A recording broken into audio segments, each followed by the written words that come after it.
At this time, I would like to call the Plan Commission meeting to order. Let the record reflect, it is Thursday, October 21st at 7:10 PM. Pursuant to Governor Pritzker's Disaster Proclamation and Public Act 101-0640, which amends requirements of the Open Meetings Act due to the COVID-19 pandemic, this meeting is being held remotely.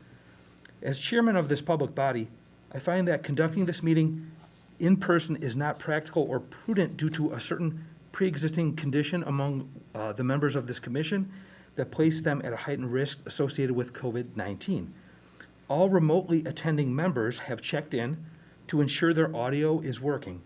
For any remotely attending member or public, please ensure to state your name prior to speaking so that all comments can be accurately reflected in the public record.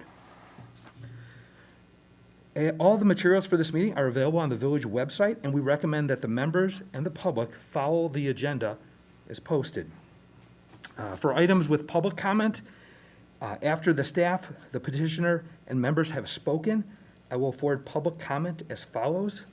Once I, the chair, have a list of all public commenters, I will call on each person present at the meeting and afford them the time for their comment.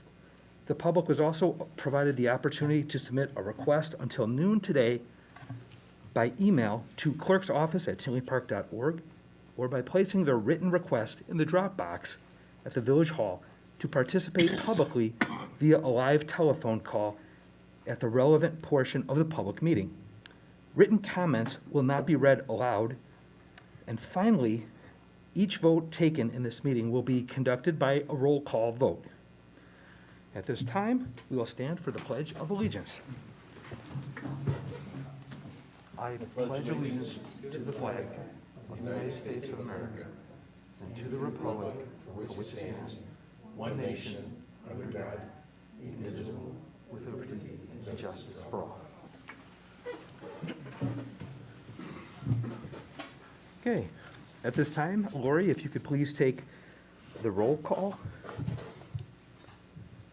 Commissioner Gaskell? Present. Commissioner Gatto? Present. Commissioner Lasciuto? Commissioner Manny? Present. Commissioner Shaw? Present. Commissioner Vargas? Commissioner West? Present. Chairman Gray? Present. Okay. Move on to communications. Staff, are there any communications at this time? No, not at this time. Okay. Moving on to the approval of the meeting minutes. May I have a motion to approve the minutes of the October 7? I make a motion. Okay, do I have a second? Second. Okay, motion made by Commissioner Gaskell, seconded by Commissioner Shaw. All those in favor of approving the October 7th? Chairman, Yeah. there's I don't know if this was caught earlier, but I believe there's an error on the first page. Call to order, Chairman Gray called the regular meeting to order. Yeah, and I was not present. It was Commissioner Shaw acting as the chair for the last meeting, so good catch. So if we can amend that.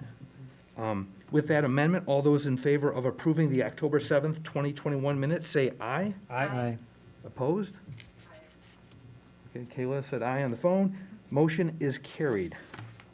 So we'll move on to item 1, which is a public hearing to consider recommending that the village board grant Frank Bradley, on behalf of Crana Homes, a special use for preliminary approval of a substantial deviation from the Brookside Glen Planned Unit Development, the PUD, and rezoning of a portion of the lot from B3, General Business and Commercial, to R5, Low Density Residential, for the property located at the southwest corner of 80th Avenue and 191st Street, 8001 191st Street, in the Brookside Glen PUD. Preliminary plat, final plat, and preliminary site plan approvals are also being requested. May I have a motion to open the public hearing? So moved. Second. Okay, motion made by Commissioner Gatto, seconded by Commissioner Gaskell. All those in favor of opening the public hearing, say aye. Aye. Opposed? Okay, the motion is carried. I have received certification of the public hearing notice being published in the local newspaper. Anyone wishing to speak on this matter will be sworn in to speak after the staff's presentation. So staff, at this time, if you could proceed with your presentation. Thanks, Chairman. This is kind of meeting number 3 on this now. So this is, or public, or 4, public meeting kind of number 4 on this. And this is for the property that's on the southwest corner of 191st Street and 80th Avenue in the Brookside Glen PD. Just as kind of a background to say where we're at in this process is through a PUD process, there's up to kind of 3 steps. Sometimes these are expedited a little bit and kind of all put together if it's a simpler project. If it's a bigger project, typically residential subdivisions or multi-phase developments, it can kind of elongate into these 3 phases. And so this one has kind of, because there's some zoning changes that happened here, they have kind of gone through this step by step, just to make sure we kind of go through the process and figure out any concerns.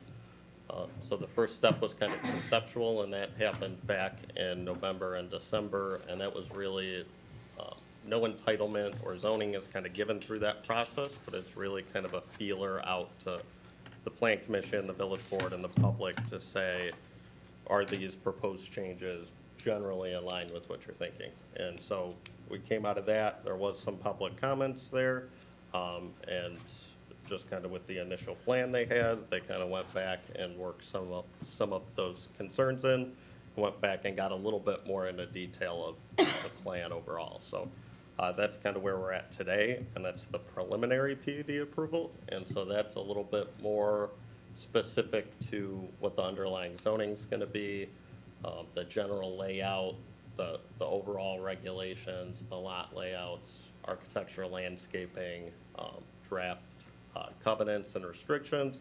All of that kind of gets reviewed here. And then the idea is that they come back for a final approval. There'll be a little bit more detail in that, but it'll be in general conformance with this preliminary approval. So there is some entitlements being given with this, and generally the final approval will conform with this. And that's when they kind of come back with those final architectural plans, final materials, final engineering, final plat. That's kind of the final approval there at that. So we're at that step number 2 at this point. The current site is zoned B3, which is our general business district, kind of our largest. General allows the most commercial and intensive uses there. The property to the west of this is zoned R6, medium density residential. That is a multifamily development currently under construction. To the south of the property is zoned R5, which is low density residential townhomes or in attached single family. To the east, across 80th Avenue, is undeveloped B3 property that's currently farmed, similar to this property we're talking about here. And then there's also kind of that similar R6 and R5 zoning surrounding that B3 zoning on the east side of 80th Avenue. To the north of the subject property is unincorporated land, undeveloped unincorporated land. That's in Will County and zone C6, kind of a general zoning district similar to like a B3 on that corner.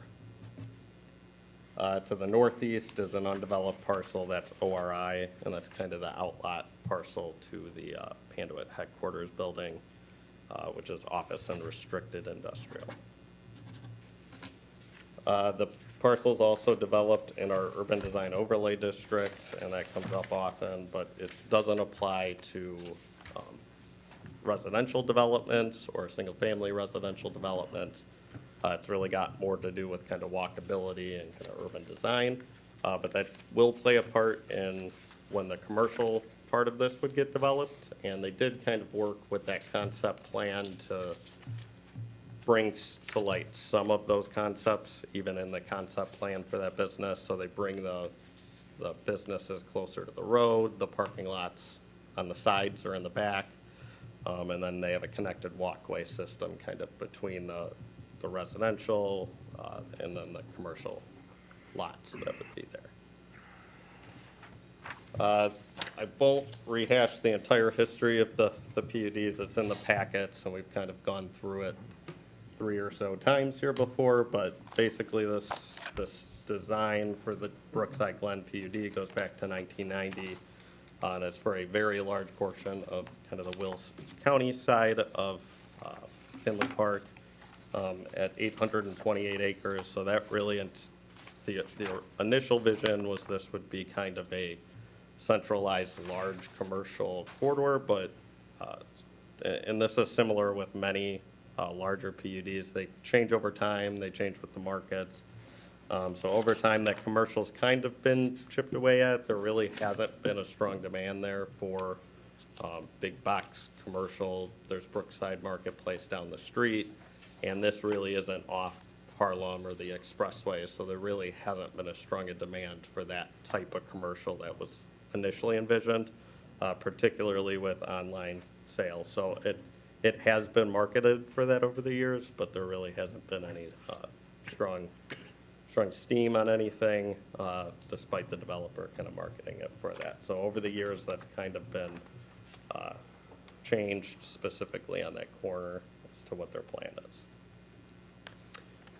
So in the November 2020, they came before the Plan Commission and then the Village Board with this concept plan.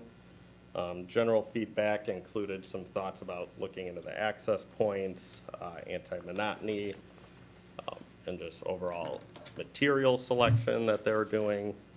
So they kind of worked back through some of those comments from the public, the Plan Commission, and the Village Board, and made some tweaks. The initial concept plan had 100 duplex units. The new plan has 98, one less duplex building in there, and that was just to kind of not force as many units on kind of the last row. You can kind of see that's where they kind of took one out to kind of help space them out a little bit more there. So another major change is if you kind of look at, here's the concept plan, and then here's the current plan. The drive access that's on 80th Avenue also gets shifted slightly there further south to kind of align with a mid-block access point a little better, and kind of align with where the access point across 80th Avenue would be. So that's a full access point that's essentially going to be shared between the commercial development when that happens to the north, and then this residential development that's proposed here.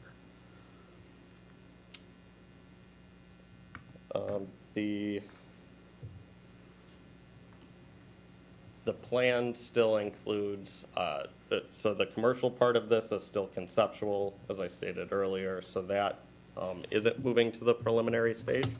And that thought, again, is just the current developer, the current property owner doesn't really do commercial. It's Crana Homes, they do residential development, and did a majority of the Brookside Glen neighborhood. And so, but they are still trying to readily market that. We think there is some demand for some maybe a little more regional type or a little more local type commercial. I think everybody's hope is some kind of grocery store because the area kind of needs it. And maybe something a little smaller, Aldi size or something like that could go in there. Still in this corner, as well as one of the other 3 corners that still exist, or potentially closer to Harlem. So, but the hope is you could still get some kind of commercial here that would be useful, that residents of this development and Brookside Glen and the Magnuson Apartments could all walk to, even if it's a fast food restaurant or coffee or something like that. So, There is, so as part of a PUD process, we usually outline any type of exceptions. Those aren't really variations in the sense that you'd prove a hardship. With a PUD, you more look at if something doesn't meet our code requirements, does it fit within the PUD's design? By design, a PUD is usually something unique that doesn't expressly fit our zoning code, so they're trying to do something a little different. And that's what happened here with kind of this larger commercial, residential, large subdivision of Brookside Glen. And so with this, though, there was no exceptions that were identified at this part in the process from our zoning code. That's not to say that some couldn't come up with the final plans that, once we get the details, things could change a little bit. But we don't see any major exceptions to the zoning code as being requested as part of this.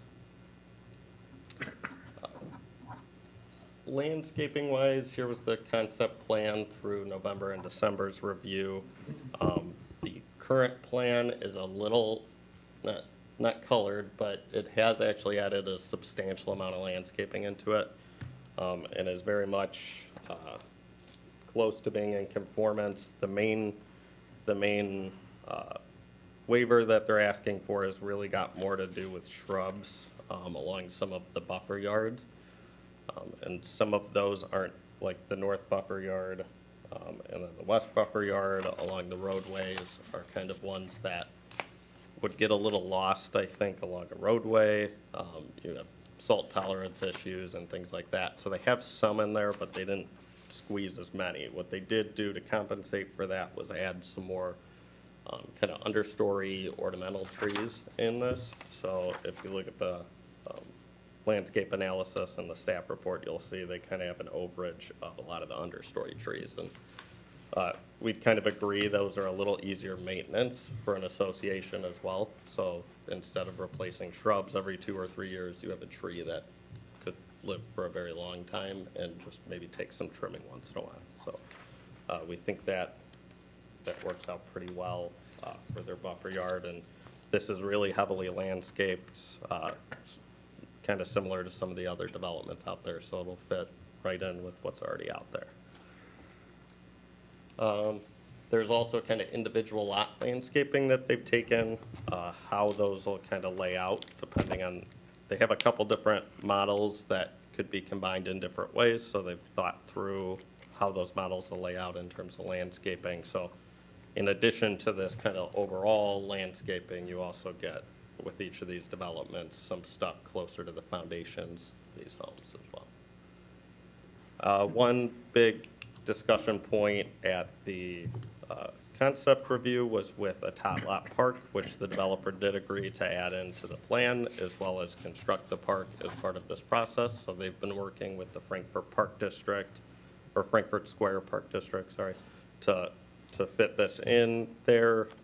They're relatively happy with where they're at and the size of the park, the layout. The exact details haven't been determined yet, but what's on the screen here is similar to what they're looking at doing. Something that just either,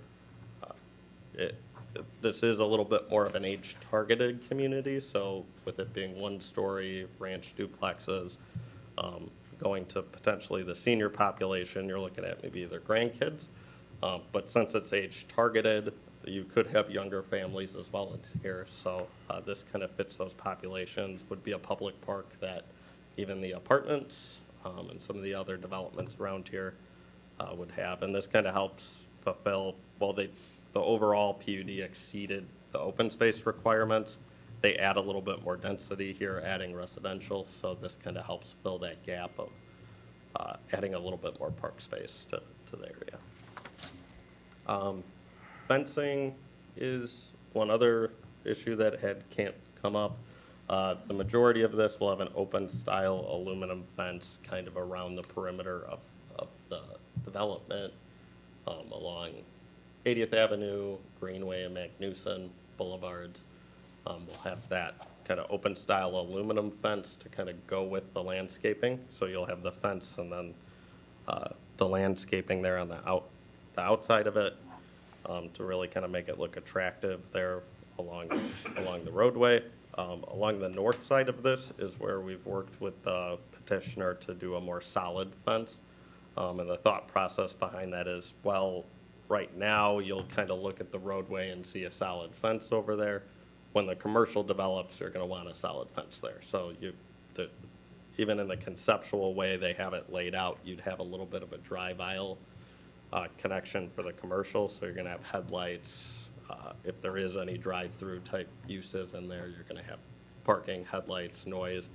That solid fence is really gonna be beneficial, I think. The landscaping's really good on their side, and the commercial would have to add that as well, but we don't want to push this onto the commercial saying do this when we know it's gonna be an issue coming up. So they've done kind of a 5-foot solid fence there along the north property line that abuts the commercial. Architecturally, they've made some changes kind of from their initial submittal, or I guess dove a little bit more into the details of what they're gonna do here for a product. So they've added kind of two themes. You kind of have a lighter theme and a darker theme that goes with the bricks. But then there's differences on the trim levels, brick and stone that can go on there. And then they have 3 different model types that can be combined in different ways. So you have A, B, and C models, so you can have A and B, A and C, B and C, all combined out there. So it creates something that's a little bit of a different look, and they kind of did a modeling of how the streetscape might lay out when you kind of start to get those different roof lines, the different peaks, the different colors, brick and stone coming in. So they're similar. It's a duplex attached, just kind of like townhomes. Usually in a townhome development, they mostly look the same. But this gives you a little bit of variety there, that you're not going to have the exact same building repeating itself out there. And then you also have the benefit of kind of the street layout is there's not too many in a row. So you have one street with 6, or 2 streets with 6 and a couple with 5. But you kind of get some curvature in the main portion of it, where you won't have too many in a row. But that's kind of where they've laid out here. As you kind of take in all these different options, you're going to get stuff that looks a little different. So this has kind of gone a couple steps further from that initial concept review to make sure there's not monotony across here. Access to the site is primarily, so you have kind of 3 major access points, one across from the apartments, kind of on the northwest side of it. You kind of have that curved frontage road. And on the workshop meeting, we had commissioner questions about kind of where that location was. And the petitioner kind of worked with our engineering department as well to locate that at the best location, kind of the longest stretch of the straightest stretch of that road. So it gives a little bit more time for vehicles on the McNewson, and then coming from that new road, a chance to kind of see each other and have good visibility. So when we dive into the kind of the final plans, we'll make sure, of course, there's visibility, triangles, and everything with landscaping there as well. Then to the south along Greenway is the other access point, and that's kind of their main entrance to the subdivision, where they'll have a sign there as well, kind of a little bit grander entrance at that corner. And then 80th Avenue is the other access point where it's a little bit shared with that commercial and then the residential. And again, that's been adjusted. Originally, it was really kind of pretty close to the intersection, which we kind of knew wasn't going to work for the village or for Cook County, who owns the road. And just kind of for the success, I think, of that commercial is where the petitioner really wanted to see a full access point there. For for a lot of kind of bigger chains, those access points matter a lot, and they want to at least see there's some options for full access, and people don't have to kind of loop all the way around to get in there when they're already on a roadway and can look at where they're going. So they shifted that south and added some commercial kind of wrapping the corner on the concept plan. And then, as I stated earlier, with the change, they moved it another few 20, 30 feet or so further south. And again, kind of is that center of the block. It would align kind of with across the street where there's commercial, where there would be an access point there as well. Because you want those to kind of be across from each other and not separated. That creates some traffic issues. Signage, so they will have signage on that 80th Avenue entrance and then on the entrance to Greenway. They've designed it to, I guess, complement the existing Brookside Glen signs that are out there. Those were built by Crana Homes when they did the rest of the development, but are owned by the larger Brookside Glen Association at this point. So these will be new signs for this residential subdivision. It'll be owned by this specific HOA that will, again, just kind of complements the design with the fencing in a similar brick style there.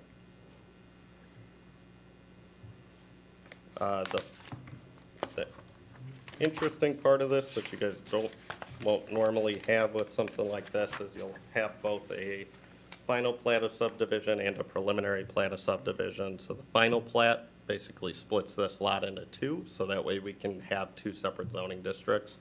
The commercial will stay on lot 2, and then lot 1 will get rezoned to R5, which is the request before you guys today. So this is the final plat, and the only thing other than the separation of the lots is us requiring cross-access easement to be put onto this along that 80th Avenue shared access. And so the point of that is if they subdivide this, rezone it, and walked away, and two people could buy these two lots, we know there's going to have to just be one access point on 80th, and so we want both of these lots to be successful, the commercial and the residential. So this kind of protects us there that we don't have some access issue with these two separate lots competing over one access point.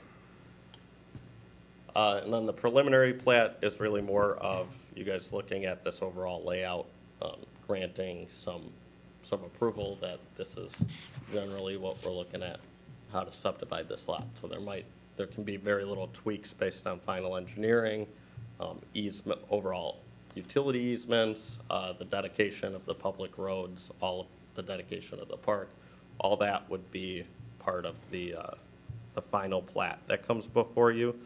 But you can see just kind of that general layout here with the preliminary plat. That's all I have.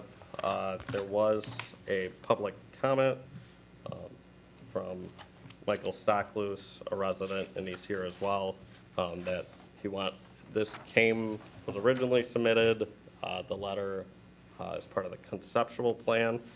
So you'll see it's dated from December 2020. But he wanted this to go out to the board so you could see what his concerns were back then, and he can address any concerns he still has today. But that's submitted as part of the record for public record.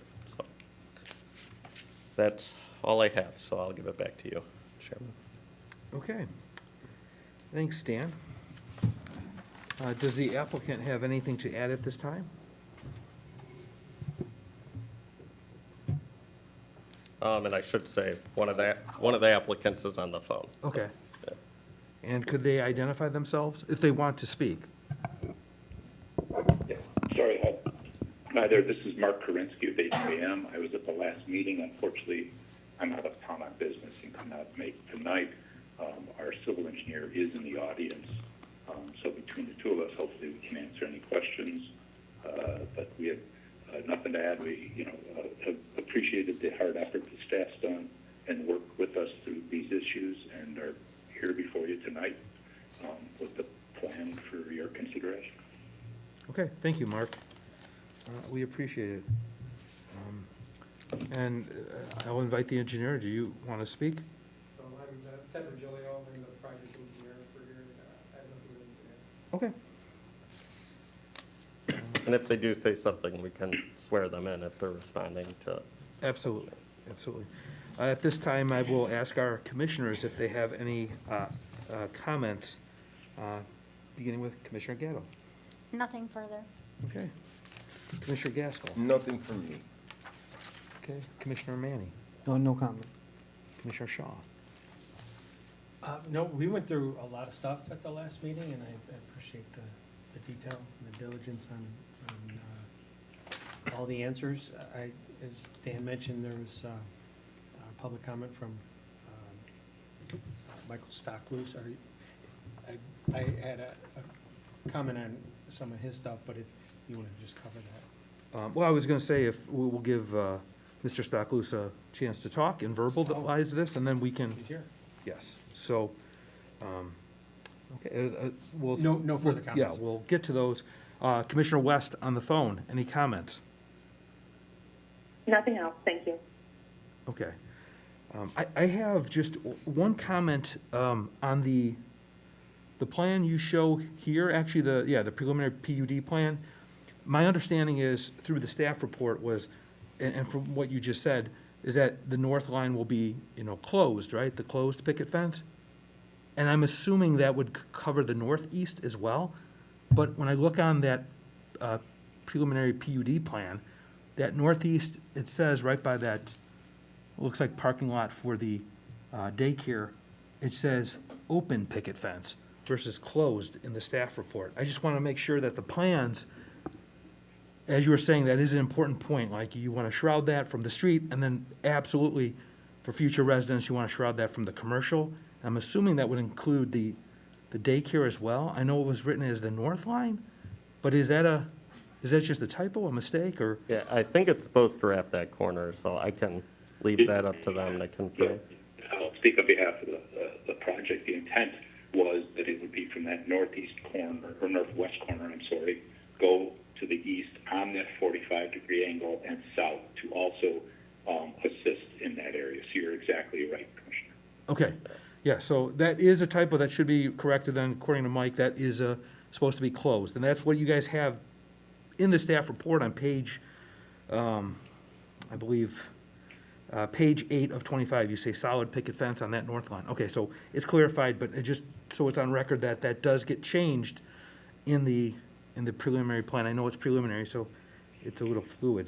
Yeah, we can, but I don't think we have to make it a condition or anything, Okay. but we'll make sure when they come back for final. That's kind of one of those things where we dove a little deeper than normally you do on a preliminary plan to make sure that worked. Okay. But on the final plan, we'll make sure that's corrected and kind of wraps that whole corner, because it says daycare, but it could be anything, right? That's more Right. conceptual. Right, absolutely, understood. Those are my comments. So at this time, I will entertain anyone from the public wishing to comment. Now, do we have a list of names, Dan, that was submitted? To call the, Not a list, no, so anybody from the public Okay. can come up, sign in, and just get sworn in if they have any comment. okay.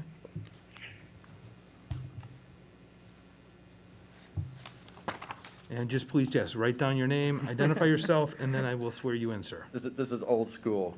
Okay. I Old hat. went through this 5 years ago with Magnuson, Okay. as Mr. Shaw knows very well.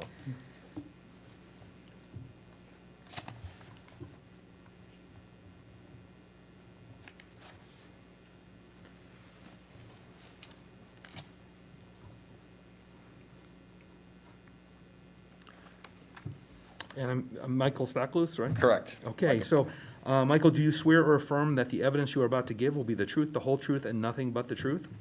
To the best of my knowledge, yes. Okay, proceed. Thank you for listening to me. A lot of the things I had in this initial letter that you guys, not all of you saw back in December, some of this was addressed already.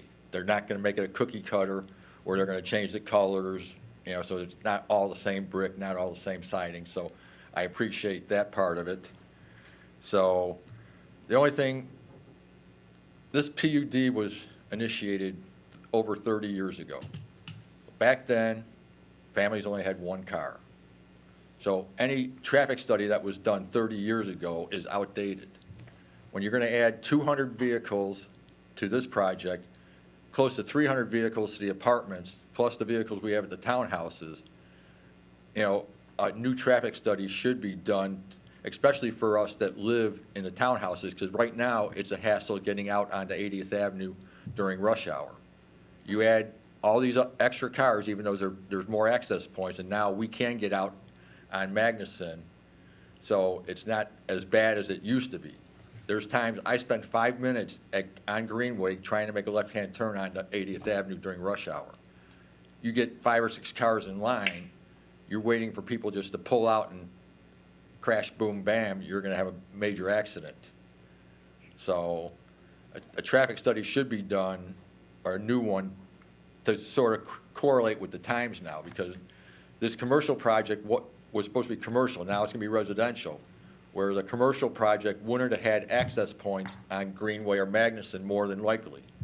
Now you're going to have some or part or all of these residents exiting off of Magnuson and Greenway onto 191st or onto 80th Avenue. So a traffic study should be done, because now all of a sudden you're talking, you know, 200 cars to almost 500 cars on a daily basis that weren't there before.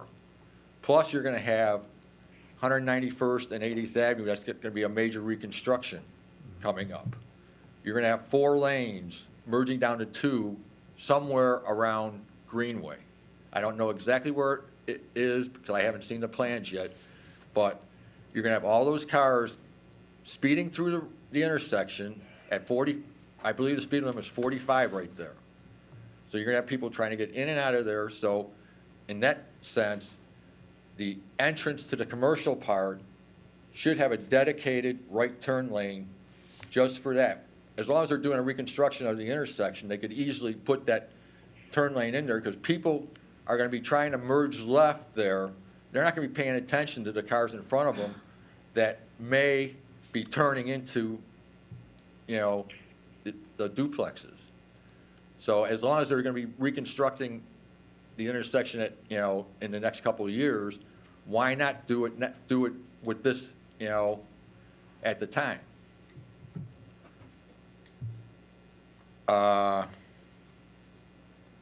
Color schemes, you know, I said thank you. You know, you changed it from the initial concept where it was all going to be the same, like my townhouses are all the same, you know, which there's no personality to it.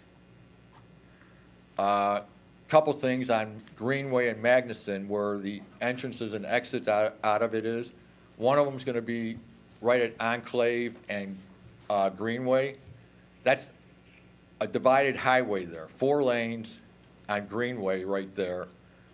I would appreciate if we could get a stop sign there, because you're going to have basically 2 lanes going west, 2 lanes going east, and if we get a stop sign there, it would at least help people cross that if they're walking, if they're driving, if they're turning. Otherwise, you know, people that don't know the area aren't going to realize that there is actually 4 lanes there. Same thing could be said on the west end where the duplexes exit out by the apartments once they get built, if they get built. Landscaping. I hope possibly I could even be involved in this, because I've been dealing with this as president for the last 12 years. What they did 20 years ago to Brookside Glen was horrific. You don't put trees 6 feet away from a building, a river birch that grows and spreads. In 10 years, I've had to trim those trees 5 times, if not every year, because they grow. They put multi-stem crab trees in between units, in between garages that grow up over the gutters and the roofs of the garages. In that area, it should be a single stem ornamental tree. There's so many things that they did wrong that I'm paying for. I spent $10,000 replacing all the trim boards because they use white pine that just sits there, and a lot of our units face south, so they get beaten down by sun. So I don't know if in the new plans, if everything's gonna be composite, any trim board around the garage doors, around any windows, if it's gonna be a composite material. Because otherwise, you know, the siding is hardy board, I saw that, but nothing was really said if the Yeah, I think they updated it on this. Because the hardy trim. it is horrendous. To spend somewhere between $10,000 and $20,000 just to replace trim boards because they rotted out, and to keep on painting them. You know, the composite materials now are made to last 25 years without even painting them. So, the only thing I asked Mr. Bradley and Crana if they could possibly do, since he did this 20 years ago, the brick columns entering off Greenway, if he could repair them, because they're in dire need of repair. The quality workmanship wasn't there. You know, you shouldn't have major tuck pointing issues, you shouldn't have cracking if the job was done properly. Brick and mortar should last 50 years, not 20.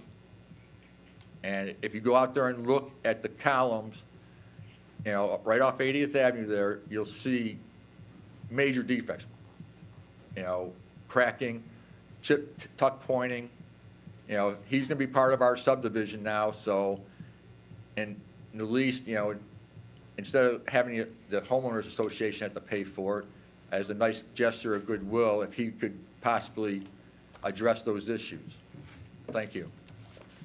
Okay, Any thank you. questions for me? Anyone on the commission have any questions for Mr. Staples? No. Okay, thank you for your time and your comments. Anyone else from the public wishing to speak?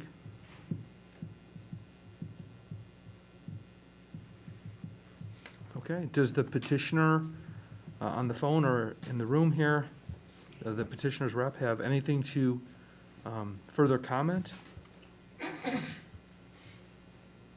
Again, it's Mark Karinsky here. We're waiting here. If the planning commissioners have any comments, then we can move on to the list. Okay, does staff have any comments? Mark, if you want to, you're saying you want to respond to that? I have to swear him in. I guess if the commissioner has a question, we'd be happy to respond. If you want us to respond point to point to the member of the audience, I'd be happy to. I'd ask what the commissioner. Yes, Mark, I'm going to ask you a question. I'll swear you in first.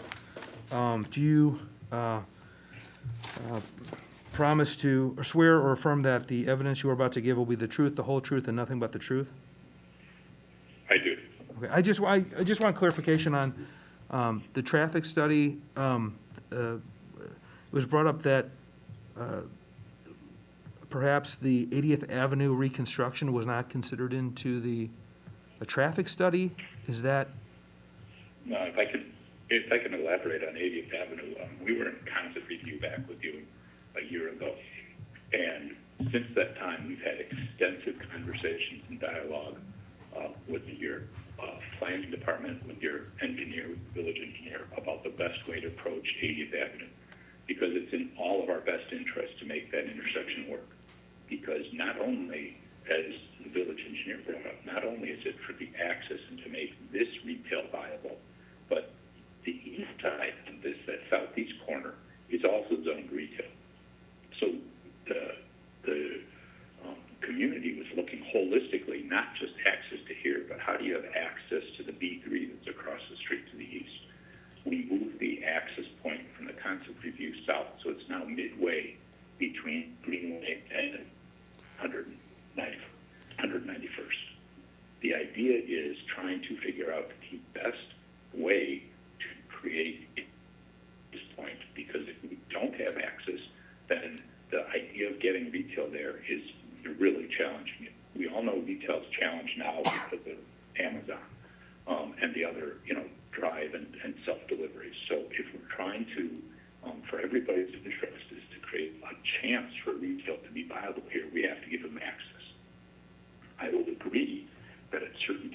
day during rush hour and this widening of this intersection in the streets. It gave the pressure, but I agree. Any other major portions of roadways anywhere in the Chicago area, there are going to be times in that retail. It is going to be more convenient for me to go west, take a right turn on Magnuson, and take another right turn to go east if I want to go either east or north, because making that left will be less than desirable off on 80th.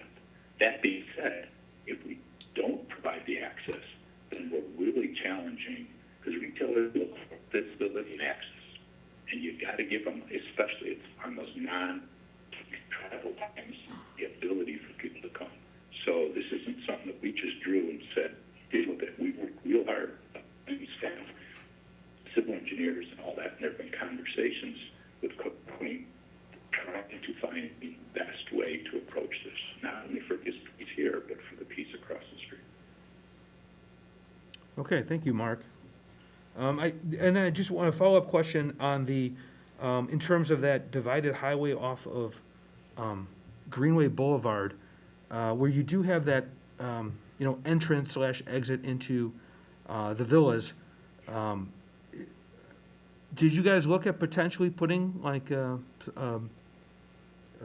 I guess it might be out of your jurisdiction, but some sort of stop sign, either four-way or two-way? Mark, I can maybe take this one. Talking with our civil engineer today, it's really not warranted, nor does it kind of fit with standard practice if there's not a true intersection there. So that is our roadway right now, and you'd be kind of putting a stop sign where one isn't naturally at on a through street. It is still kind of like a through street there, a collector for the surrounding areas. So when you kind of drop one in the middle of that, it tends to create situations where you have vehicles that think other vehicles are going to stop and they don't, because it's just not the best situation. So if it's not a warranted intersection, he was not looking at recommending that go in. Okay. And Dan, if I can just add one thing. Remember, all of these streets, internal streets, are going to be publicly dedicated right-of-ways. So at the end of the day, if it's a stop sign is warranted later on, the village has complete control to add stop signs in their public right-of-ways. Okay, thank you, Mark. I appreciate your comments. Commissioners, do you have any other further comments at this time? Ken, do you have any follow-up from? No, they were all answered. Okay. Thank you. Again, if there's no further comments from the public, then I'm going to ask for a motion to close the public hearing at this time. So moved. Second? Okay, a motion made by Commissioner Manny, seconded by Commissioner Shaw. All those in favor of closing the public hearing, say aye. Aye. Opposed? Okay, motion is carried. Chair, will you please, staff, will you please present the standards at this time? Yes, Chairman. I'll just do a summary. They are in the packets and the staff report, and then also on the slides here. And the first standards are for rezoning. These aren't formal standards in our code. We don't have those for rezoning, but these are kind of widely accepted, kind of called the LaSalle standards for if there's zoning challenges, here's what a court or a board, a plan commission zoning board should be looking at in terms of how the zoning fits with the community. So there's the existing uses and the zoning and nearby properties. With that, the proposed R5 zoning is consistent with the neighboring residential uses in the area. The extent that this would diminish property values, and they're not anticipating any lower property values in the area with the residential zoning going into the commercial. Same with the third one there, the net gain to the public, which is new housing, a new housing type that's not available, the park, and generally adding additional property tax that's not generated by the current vacant land that's been there for over 30 years. The next one is the suitability of the property for the zone purposes and the utilities. Everything is already there, the location for residential uses. The length of time the property's been vacant as it's zoned, that's been over 30 years, since 1990, that it's been zoned as part of this PUD as commercial, being advertised as such and remaining vacant.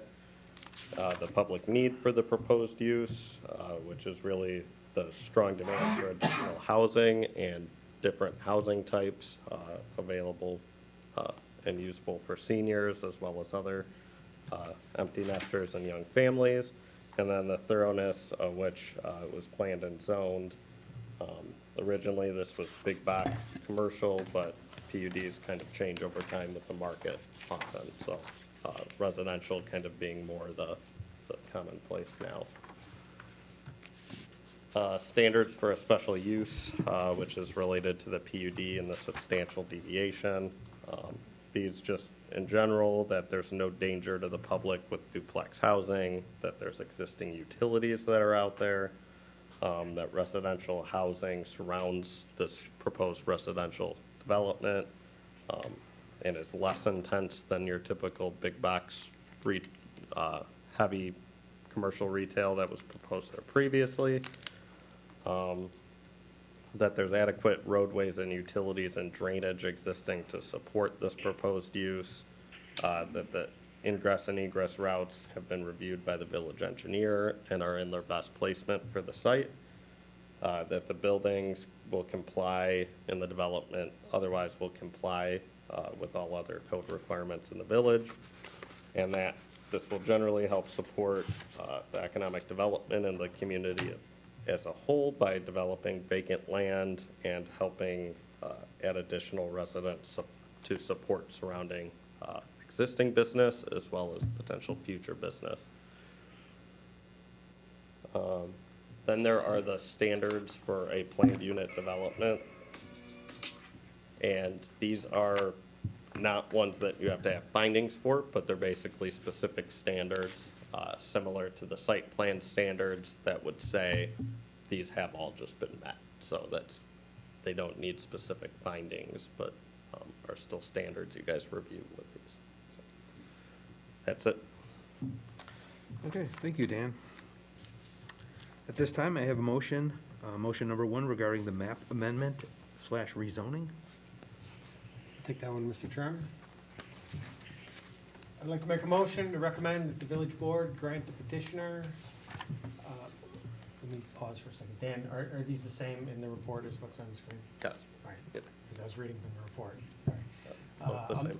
Make a motion to recommend that the village board grant the petitioner Frank Bradley on behalf of Crana Homes a map amendment rezoning of the Lot 1 of the Brookside Glen Villas subdivision at 8001 191st Street on the southwest corner of 191st and 80th Avenue from the existing B3 General Business and Commercial Zoning District to the R5 Low Density Residential Zoning District in the Brookside Glen Plan Unit Development and adopt the findings of fact as proposed in the October 21st, 2021 staff report.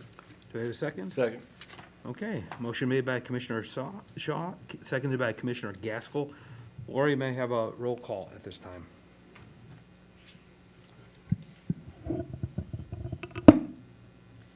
Commissioner Gaskell? Yes. Commissioner Gatto? Yes. Commissioner Manny? Yes. Commissioner Shaw? Yes. Commissioner West? Yes. Chairman Gray? Yes. Okay, the motion is carried. Now may I have a motion, motion number 2, special use for a preliminary substantial deviation PUD. I'd like to make a motion to recommend that the village board grant a special use permit to the petitioner Frank Bradley on behalf of Crania Homes for preliminary approval of a substantial deviation of the Brookside Glen planned unit development for the property located at 8001, 191st Street on the southwest corner of 191st Street and 80th Avenue, to be rezoned to R5, low-density residential, and developed with 98 single semi-detached duplex units in accordance with all plans and documents submitted and listed herein, and adopt the findings of fact as proposed in the October 21st, 21 staff report. Do I hear a second? Second. Okay. Motion made by Commissioner Gatto, seconded by Commissioner Shaw. Lori, could I have a roll call? Commissioner Gaskell, Yes. Commissioner Gatto, Yes. Commissioner Manny, Yes. Commissioner Shaw, Yes. Commissioner West. Chairman Gray. Yes. Okay, the motion is carried. And now may I have motion number 3 regarding the preliminary PUD plat. I make a motion to recommend that the village board grant approval to the petitioner Frank Bradley on behalf of Crana Homes preliminary plat approval for Brookside Glen Villas subdivision dated July 21st, 2021. In accordance with the preliminary plat submitted and listed herein, subject to the conditions that the plat approval and subject to approval by the village engineer and village attorney. Do you have a second? Second. Okay. Motion made by Commissioner Gaskell, seconded by Commissioner Gatto. Could I get a roll call? Commissioner Gaskell, Yes. Commissioner Gatto, Yes. Commissioner Manny, Yes. Commissioner Shaw, Yes. Commissioner West. Yes. Chairman Gray. Yes. Okay, the motion is carried. Now may I have a motion number 4 regarding the final plat of subdivision.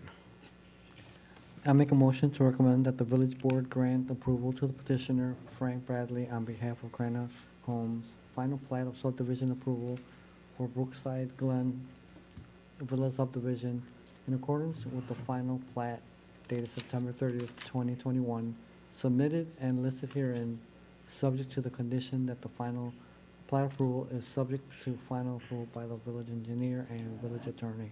Is there a second? Second. Okay, motion made by Commissioner Manny, seconded by Commissioner Shaw. Lori, could I have a roll call? Commissioner Gaskell. Yes. Commissioner Gatto, Yes. Commissioner Manny, Yes.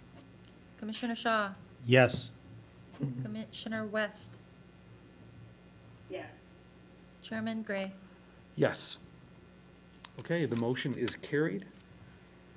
So this item will go to the village board. I just want to confirm the date, Dan, Tuesday, November 2nd, Correct. 2021. So if the petitioner's representatives can either be present here or on the phone, it would be appreciated. You can get with staff to see how you can attend. But thank you for your time tonight, and good luck. Okay. Thank you very much. We're looking forward to proceeding. Okay. Yep, and I'll be in contact with you about the village board meeting information. Thank you all. Okay, now we'll move on to item number 2, which is a public hearing to consider recommending that the village board grant Sean Vincent, on behalf of Loyola Medicine, the property owner, a map amendment, rezoning, and variations from the zoning code for 2 parcels that total approximately 26.6 acres at 7901 LaGrange Road, off of Chopin Drive and south of 179th Street. The parcels are proposed to be zoned ORI, the office and residential industrial. May I have a motion? Oh, I'm sorry, I have to recuse myself from participating on this item, as the company I work for has done geotech engineering work for this project. So at this time, I will temporarily relinquish the chair position to Commissioner Shaw to conduct the public hearing for this item. So at this time, I will physically step down, and Commissioner Shaw, you can take the chair. Thank you, Mr. Chairman.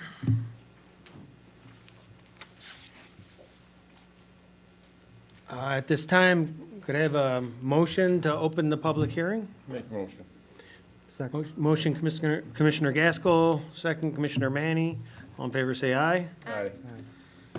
Okay.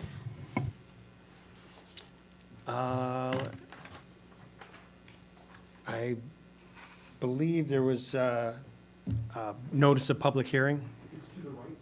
Okay. There we go. All right. I do see proof of notice of the public hearing. All looks in order. And so at this time, will there be anybody from the petitioner that is going to be speaking this evening? I can swear you in when the time comes. Same with any members from the public who would like to speak. We'll swear you in at that time. Let's see. I believe we can move straight to a staff presentation. Yep. Yep, meeting's open, so I can kind of go over everything. We went into pretty strong detail on this in the workshop, but per usual, it's a public hearing, so I'll go kind of summarize back over all of this and just kind of what we discussed and what they've changed since that workshop meeting to hopefully wrap this up. It's moved at a fairly quick pace here, so they still had some things to finish up before the meeting today, but they got there. So this is a request by Loyola Medicine to do an ambulatory and cancer care center off of LaGrange Road. This includes rezoning a parcel to office and restricted industrial that's currently zoned B3, our general business district, as well as variations, site plan approval, and preliminary, preliminary and final plat approval as well as part of this. Overall, they're looking to develop a 2-story tall, 72,000 square foot medical center on a lot on LaGrange Road and 179th Street. It is a 25.75 acre parcel, and again, on that southeast corner of LaGrange Road and 179th. This was the main kind of L-shaped parcel that's further south. Has been owned by Loyola for a number of years and is 21.62 acres. And then the furthest north parcel is one that they recently purchased kind of with this project in mind. That is a separate parcel of land there that was owned separately. And that one is zoned B3. That is the lot that they're looking to rezone to ORI. So they're going to be consolidating these two separate lots. And then because there's two separate zoning districts, they basically had to choose one. A medical clinic is a permitted use in both the B3 and the ORI zoning district. So they just kind of stuck with what's around it the most, and then what most of the parcel was. ORI is a little bit looser in its zoning in terms of building size, so that also kind of fit with this area, especially when you look at the school next door. The western edge abuts a previous 96th Avenue LaGrange Road property. That is still a public right-of-way. It's under IDOT's ownership and control, but in 1992, the Village of Tinley Park received a jurisdictional transfer, so we're allowed to kind of use that right-of-way area for roadway purposes. It's not ours, still owned by IDOT, but that kind of plays into what their layout is here, and kind of the awkward setup of lots on this corner kind of stem from that realignment of LaGrange Road there. So, and you can kind of see that was used for White Eagle Court to the south of this that runs to the hotels and the Texas Roadhouse. That roadway was kind of the same situation here, that was used for roadway purposes for the old 96th Avenue. Just as a quick background too, the village has, even prior to Loyola coming out here, we were working to get a lift station and some utilities to not only develop the parcels south of 183rd and this property, and then really on both sides of 183rd, to get those developed, to get water and sanitary sewer.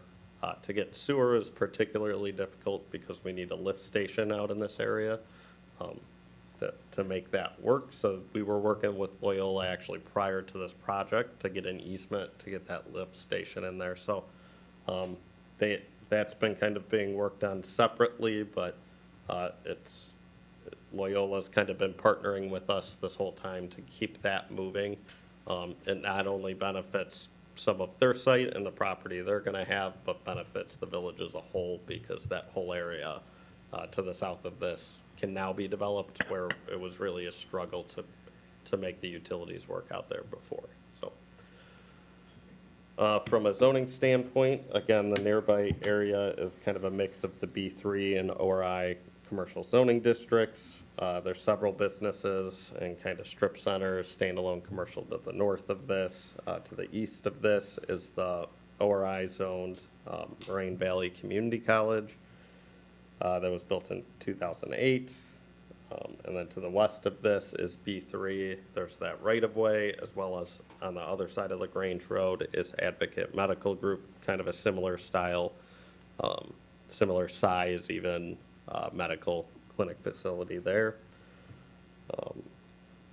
The sites, the site is also located in that urban design overlay district that I mentioned quickly on the last case. In this case, it does apply here though, because it is a commercial district and a commercial development. I will note that if the building was 80,000 square feet, it actually wouldn't apply to the larger developments, and that's because it is kind of difficult to make work on large developments, auto-oriented developments, so it was difficult with gas stations. Obviously, it's something designed for vehicle access.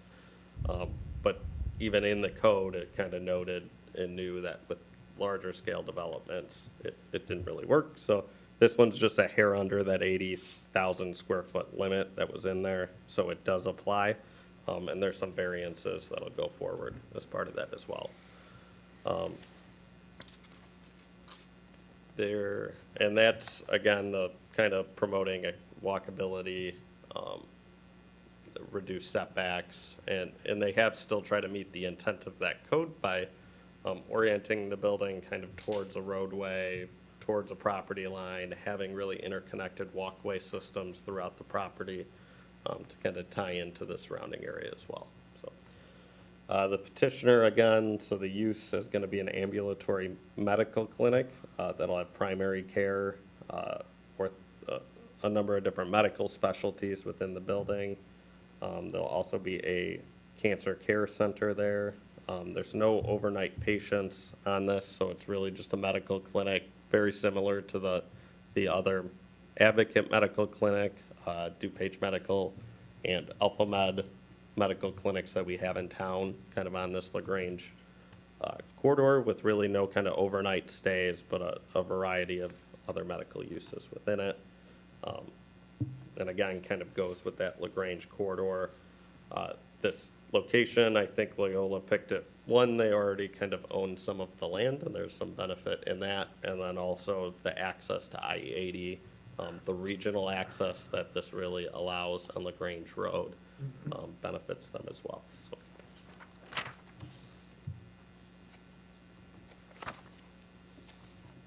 The site plan, the property was developed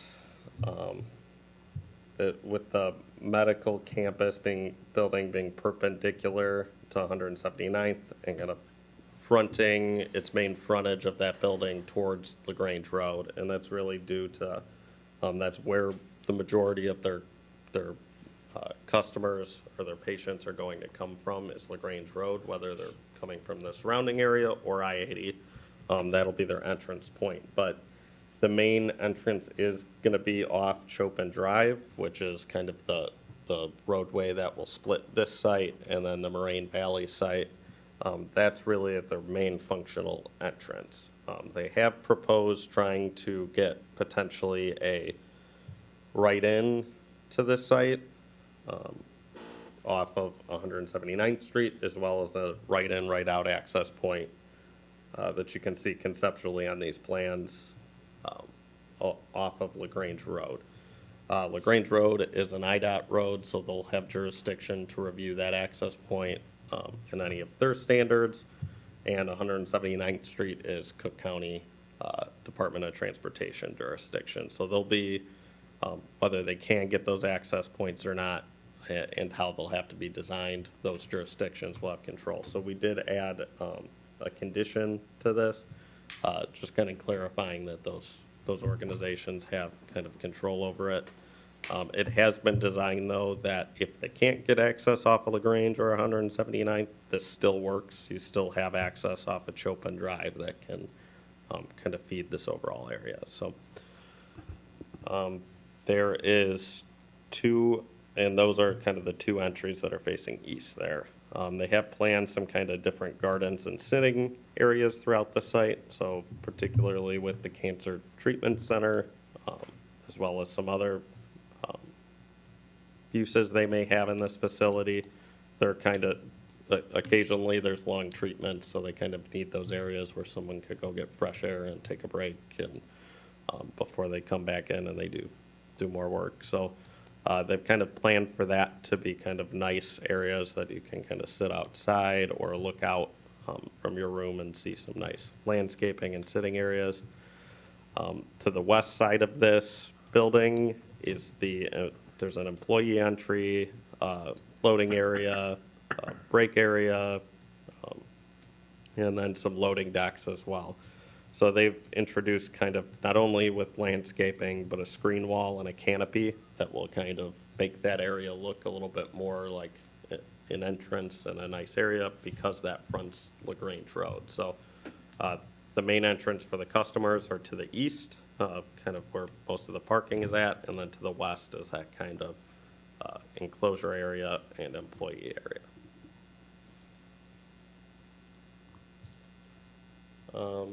For the site plan proposal, and I will note, one of the open items was also to kind of take out the Stubbs street that was originally proposed to go out to LaGrange Road, so they've taken that out and rounded it.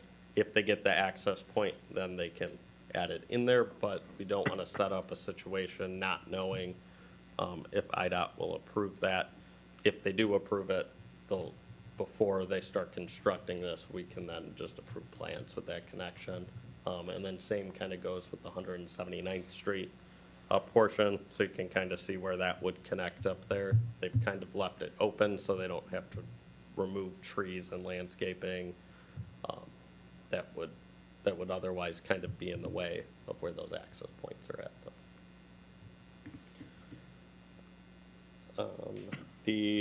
The walkways and sidewalks, so there's a pretty extensive walkway system around this site and through the parking lot. It also connects into kind of the surrounding area, so they'll be constructing a sidewalk along 179th Street as well as Chopin Drive. And then they've been working with the village to potentially get a crosswalk across the 179th Street that will then connect to this site, kind of into the larger commercial area, as well as the forest preserve that's diagonal from this on the northwest corner of LaGrange and 179th Street. Stormwater-wise, there's stormwater detention areas on the northeast corner, as well as the south portion of this. These will be kind of naturalized detention areas, and will support not only the detention for the property, but any wetland areas that they have to have detention for. This will just be for this Loyola commercial development. There will be a portion of the lot that won't be developed and will continue to be farmed. And that detention won't be taken into account here, but that area is also large enough to kind of be its own development parcel in the future, so.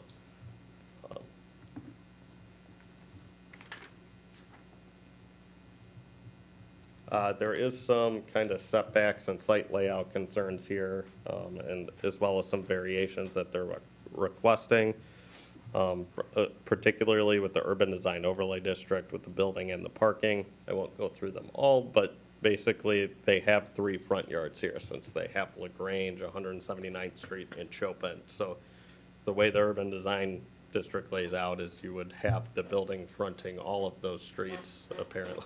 Yeah, then you'd have no parking in any of the front yards. So that, when you get a site this big that has that many frontages, it would be really tough. It'd be unique to see how you'd even meet the code in this situation. So they've just kind of done the best in laying out the site, and this is kind of the result of that. But again, the urban design overlay district's tough here to implement on a site this size in a development that, again, has a strong auto-oriented part of it because they're going to be pulling in people from kind of a regional area. Landscaping wise, they have a few deficiencies that are kind of noted, or that were noted in the packet with the staff report. They're fairly minor with some shrubs, again, missing kind of along the driveway, but for the most part, they've supplemented that elsewhere with additional plantings, particularly in the garden areas where they're really trying to make it an attractive front to the site, as well as give their patients somewhere that they can enjoy to go sit out in. So they've really done some kind of unique things that I think help supplement not having enough shrubs in certain areas. They've really done well with the trees and landscape design. So our landscape architect that reviews these also kind of said it met kind of the intent and the spirit of that landscape ordinance. So.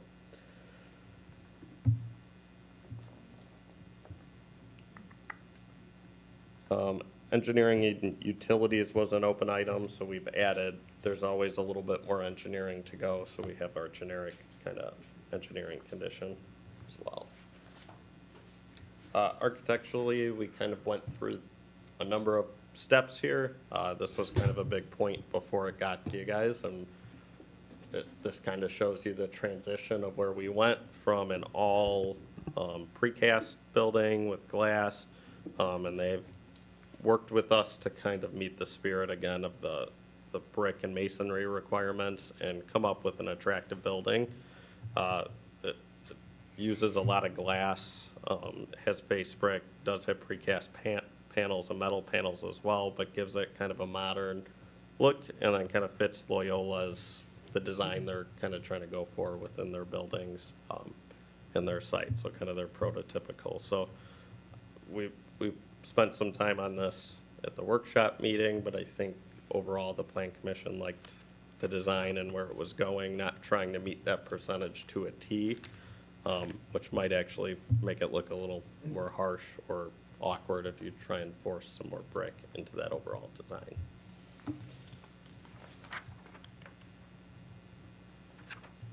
Signage, this is one where they submitted more information, so you have a more detailed sign package. The very specific design still might change, but we have an idea now kind of the size of the signage. And so they've requested, or will be requesting, slightly larger directional signs. And we have a pretty minimal directional sign allowances, and those are to make sure people don't put those everywhere and that they kind of get in the way. But I think this functions much differently than a Starbucks or a Dunkin' Donuts drive-through directional sign. So you have more people potentially in a hurry, potentially in an emergency, trying to find a place to go. So this is really supposed to help kind of the visibility of this overall site and help direction for patients and emergency vehicles to get where they need to go in the right direction before they get to these signs. So they're a little bit bigger, and that's pretty standard with medical facilities. So they're asking for the larger directional signs as well as an additional ground sign. So there would normally be 2 ground signs permitted here, and they're asking for a third one just so they can kind of get the major intersections and then the main entrance as well with the ground signs.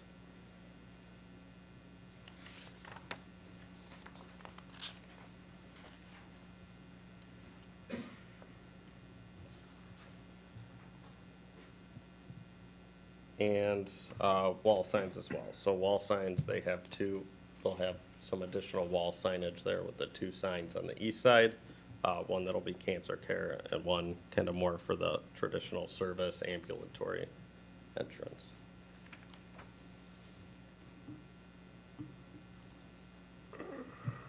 Parking, they're requesting a parking variation, and had submitted a professional traffic and parking study with this that was reviewed by our engineers and seemed to be adequate. Our zoning code's a little outdated with what its requirements are, and it's very specific to exam rooms and treatment rooms and offices. So we kind of did the best we could to come up with an estimate of what that required parking would be, which is 406 parking stalls.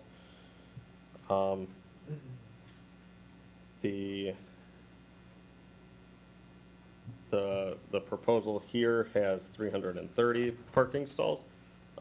So you can see there's a shortage of 76 based on our code. But again, their traffic study and their experience with this, they know what their parking demand is. And so you're gonna have kind of one operator of this building, so they have appointment times and you get turnover there. There's other parts of it where there might not be as high a turnover, but again, they kind of know their parking a little bit better than we know what medical office parking is. So they've come up with that and requesting the variation. There wasn't too many concerns there. There's also a variation from the loading requirements. On a building this size, you typically have 4 loading spaces. It's a medical facility, so they do get deliveries, but they really don't have the need for 4 loading spaces. They can deal with 2 because it's usually fairly quick drop-offs that are scheduled. So they've asked, again, for that variation from 2 of those spaces. And they've actually gone over just from the parking of what they actually anticipate they'll need. So they've even built in a buffer from their own estimates, which were around 225 to 229.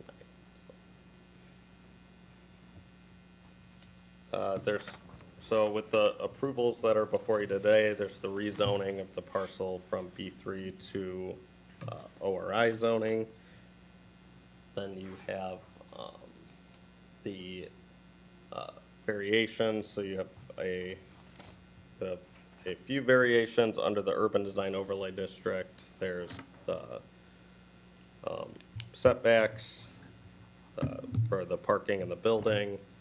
And then you have the parking requirement variations for the loading spaces and the total parking. Masonry requirements, there's the face brick percentage that's a little bit below where it's supposed to be, as well as then the requirement for alternative materials being above the 15% threshold. And then those variations for the signage that I mentioned earlier with the wall signs, the ground signs, and the directional signs. Then lastly before you is the final plat. So that's not up here, but it was in with your packet. And so that is a plat of consolidation that's gonna bring this together. And then they would come back and do any easements they need with final engineering. They can take that straight to board if it's just easement. So the plat of consolidation is a plat of subdivision technically though, so that's before you guys to consolidate these 2 lots. That's all I have. Okay. To you, Acting Chairman. Thank you, Dan. Appreciate that. All right, so do we have anybody from the petitioner present today or, well, specifically on the phone? Anybody on the phone from Loyola? There's nobody on the phone, they're Okay, just here in good. person. So. Would you care to add to the presentation? Any comments you want to make? I could swear you in. There may be some questions, so I'll swear you in. well or no? I'm sorry, what? Do you want me to sign as well or no? If you could. Okay. Yeah, if you could, thank you. And while you're doing that, do you swear or affirm that the evidence that you're about to give will be the truth, the whole truth, and nothing but the truth? I do. Thank you. And what was your name? Seth Conkey, Seth. representing Loyola Medicine. Yep. So again, we had a great session, a couple weeks ago for the planning session, and I know we talked about this a little bit as well, but I just wanted to echo some of the sentiments that we went through during that session, which is really the willingness of your staff and the village to partner with us. We've asked for a lot on this project as it relates to expediency. So again, I just want to take this opportunity to thank your staff, yourselves, for considering the project. For us to introduce patient care into your community in a fast manner, which is our goal. It's always wonderful to work with, a staff that's willing to participate in that, that effort and partner. So again, that was, no comments necessarily to the project, just with the process for everyone willing to work with us. So I appreciate that. Thank you. Sure. You may want to hold, or you can Sure, step I back can up if there's going to be any questions there, but I appreciate from the last meeting, it seems like a lot of those open items just got hammered out, so that's testament to the process moving along very quickly. So at this point, any of the commissioners have questions or comments? Commissioner West has been left to the end this whole time because she's on the phone. So Kayla, we'll go straight to you if you have any questions or comments. As much as I appreciate the reversal of alphabetical order, I don't think I have any additional questions. Okay, well, there you go. Commissioner Manny? No question. Commissioner Gatto? No questions. Commissioner Gaskell? Nothing from me. Okay. It was an excellent presentation. As I said, the information, everything's been updated. We had a good session, so I actually don't have anything further questions myself at this time. Thank you. Any other comments from the public?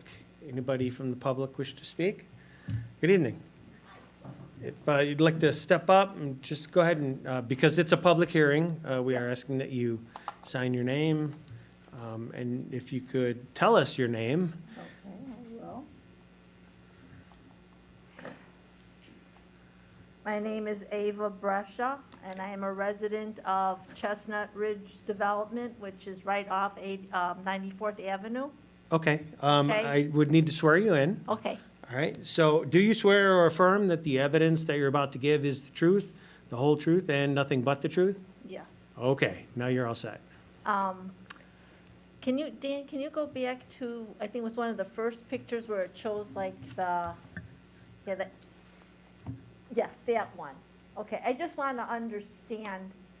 So the medical building is going to be to the west of Moraine Valley. People are going to enter off of that Chopin Drive right now.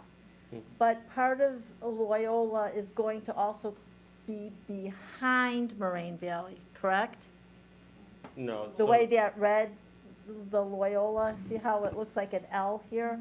Yeah, so it'll be their lot, but they're not going to have any parking or any part of the building on that part. So that will stay vacant and farmed. That part that branches off, Yeah, the bottom of the L. So I think one of the last slides you have demonstrates that. Yeah, I think there's this one. It'd be good to see Yeah, them that- together, so but that the one, blue Okay. portion of that won't be developed with this. okay. It will That- be part of that lot, though, but that's just because we don't want that floating out there with no plan. So I think their plan would eventually be to either sell it unless they want to expand here or something. But Okay. for now, there's no plan for that. It'll stay Okay. vacant. Because I was looking at, what we got at home on, the computer, looking at it, and it's just so hard to read all those little lines and everything, and then when I saw that going like that, and it's like, well, I don't know, is that also gonna be part of their parking, and if there was gonna be, on the entrance off 94th Avenue south of Moraine Valley, but that's still just gonna be all that farmland like that? Yeah. Okay, that was all I was concerned about. Okay. it's good question though, and Dan, fair to say that if and when that gets developed, it's gonna go through this exact same process, and there will be an opportunity for the public to come and look at whatever proposed plan there would be, right? Yeah, I mean, it's zoned ORI right now. I assume anything's gonna at least go through site plan and architectural approval. Right. Um, And in terms of roadway access and all that? Yeah. There's going to be a process. Yeah. Yep. All right.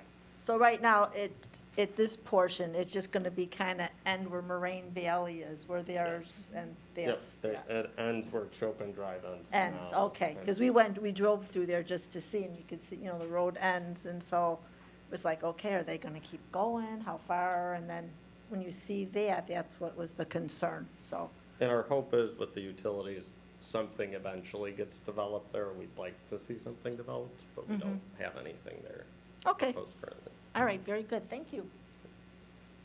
Thank you.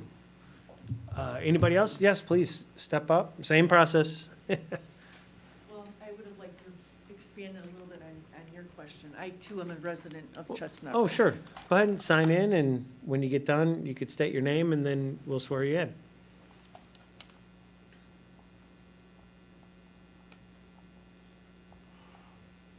Oh, I signed her. So just to Oh, clarify. I'm sorry, I have to swear Oh, you I'm in. sorry. That's okay. State your name, please. Karen Finn. Karen? Okay. Do you swear or affirm that the evidence you're about to give is the truth, the whole truth, and nothing but the truth? Yes. All right, you're all set now. Thank you, It's a Karen. question. So just to reiterate what this lady asked, what Ava asked, so the area on 94th Avenue then, to the south of Moraine Valley, that's the open space, right? The white on there, am I reading it correctly, or am I not, or is it the pink? It's the blue. The blue The will blue, stay okay. open. Yeah, the pink and the orange are gonna be consolidated, and that's what will be, what they're proposing here. The pink. and Okay, the orange. blue, that's the south area. Okay, blue so will it's all stay. that whole area there where the wetlands is and everything is all gonna remain open. Okay, because I was very concerned about the impact on traffic on 94th Avenue. So all your entrances and exits are gonna be on LaGrange and 179th, not on 94th Avenue, is that correct? Not on Grange, it's gonna be Chopin Drive. Chopin Yeah. Drive and and 179th. And there So, could be one on LaGrange. yeah, initially, when we were speaking, I thought I heard you say Yeah, there may there be a could be. curb They- cut. I think they certainly want one on LaGrange. It just has to go Which could be through a IDOT traffic to see if issue. it's possible. Yeah, I'm just more concerned about 94th Avenue. I feel like, and it's a personal feeling, obviously, but I feel like our little corner of Tinley Park is the unloved area. Because now down, and it's not Tinley necessarily, but north of us is that area on 94th Avenue that was heavily developed with that rental area, which is Orland. And the mayor came right out and indicated that, who does it impact? It doesn't impact anybody in Orland.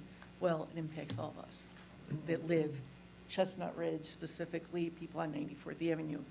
And I'm very concerned about the traffic impact of Loyola in our neighborhood and the people from other areas getting off 94th Avenue, trying to avoid LaGrange Road traffic, and then taking 94th Avenue instead. That's a very big concern of mine.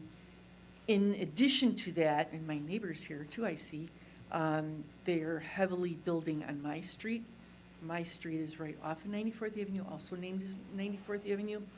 And I don't know when that was approved, but it's very densely populated now, dead-end street.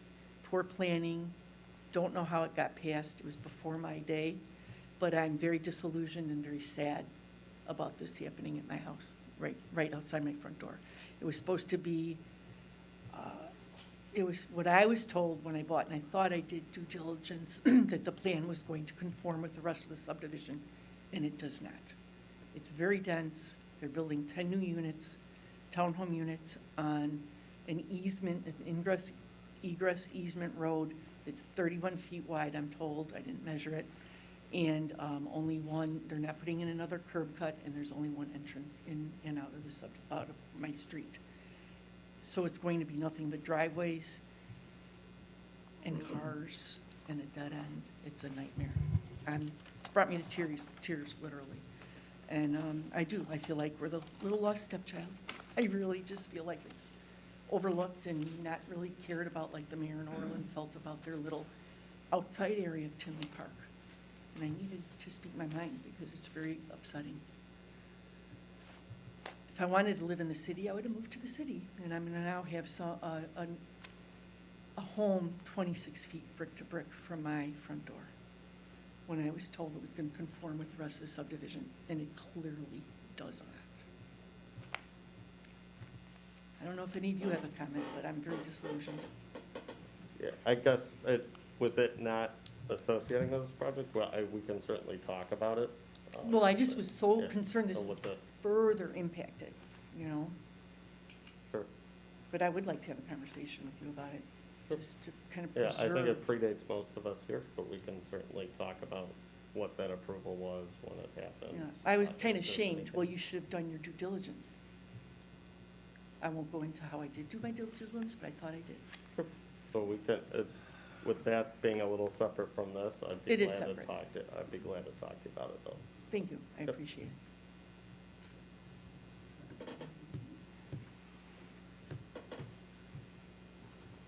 Okay, any other members of the public looking to speak? Okay, seeing none, I'll entertain a motion to close the public hearing. So moved. Move Commissioner Gatto, Second. second Commissioner Manny. All in favor of closing the public hearing, say aye. Aye. Aye. Okay. So, Dan, as you did earlier, there are standards, I mean, if you summarize them, I think that would be acceptable. Good, I like summaries. The rezoning's kind of the same, and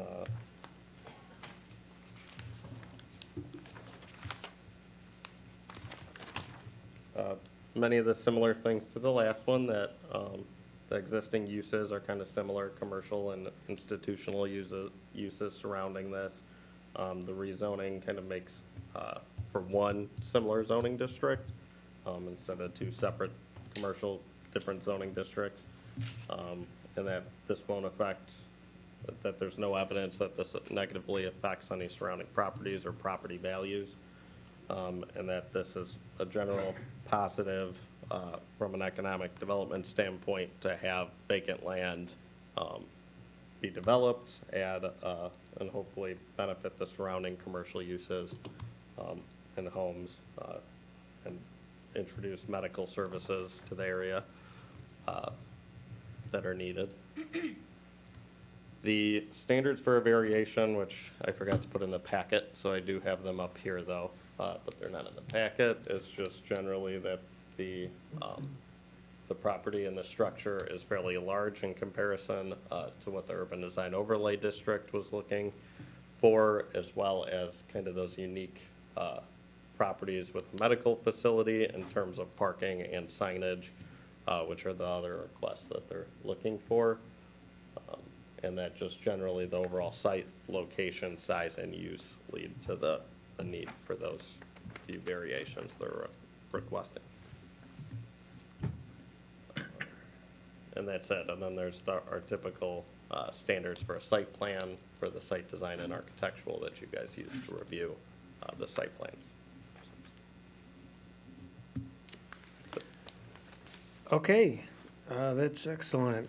At this time, we have a few motions to entertain here. Do I have any of the commissioners like to? I'd like to make a motion to recommend that the village board grant the petitioner Sean Vincent on behalf of Loyola Medicine a map amendment rezoning of the lot at the southeast corner of 179th Street and LaGrange Road, commonly referred to as 17901 LaGrange Road, 96th Avenue, Route 45, from the existing B3 General Business Commercial Zoning District to the ORI Office and Restricted Industrial Zoning District, and adopt the findings of fact as proposed in the October 21st, 2021 staff report. Moved by Commissioner Gatto. Any second? Second. Second, Commissioner Gaskell. Any questions or comments from the commission on this one? I would just like to say for myself, that I think the rezoning of that small B3 parcel and the consolidation really makes sense. It's very consistent and rational, based on some of the factors that were even brought up here in terms of additional residential in that area. So, on that motion, could we get a roll call, please? Commissioner Gaskell, Yes. Commissioner Gatto, Yes. Commissioner Manny, Yes. Commissioner Shaw, Yes. Commissioner West, Yes. Chair, I'm sorry, that concludes it. No, it's okay. First Uh, private. The chairman's still here, just recused himself on this one. Okay, motion carries. We have another motion to entertain here.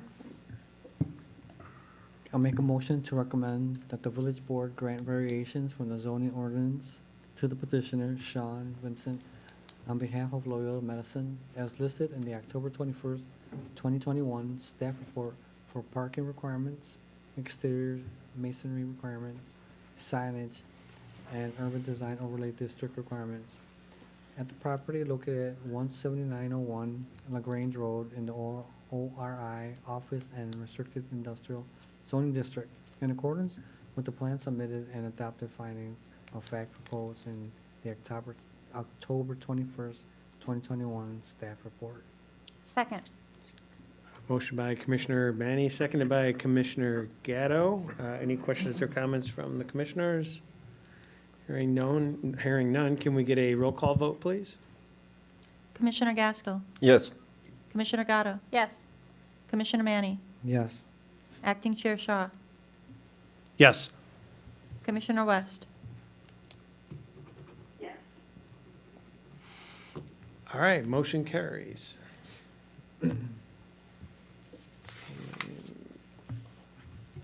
Have a few more that we're going to go through here. I'd like to make a motion to grant the petitioner Sean Vincent on behalf of Loyola Medicine site plan and architectural approval for a new medical clinic at 17901 LaGrange Road in the ORI Office and Restricted Industrial Zoning District in accordance with the submitted plans and subject to the following conditions. 1, site plan approval is subject to approval of the required variations and development agreement by the village board. 2, site plan approval is subject to other jurisdiction reviews and approval, including IDOT, Cook County DOT, MWRD, IEPA, and any others. Any substantial changes to the plans required by the other jurisdictional requirements may require additional approvals. 3, site plan approval is subject to engineering and building department permit review and approval of final plans, including any grading or drainage changes. Okay, motion Commissioner Gatto, second. Second. Second Commissioner Manny.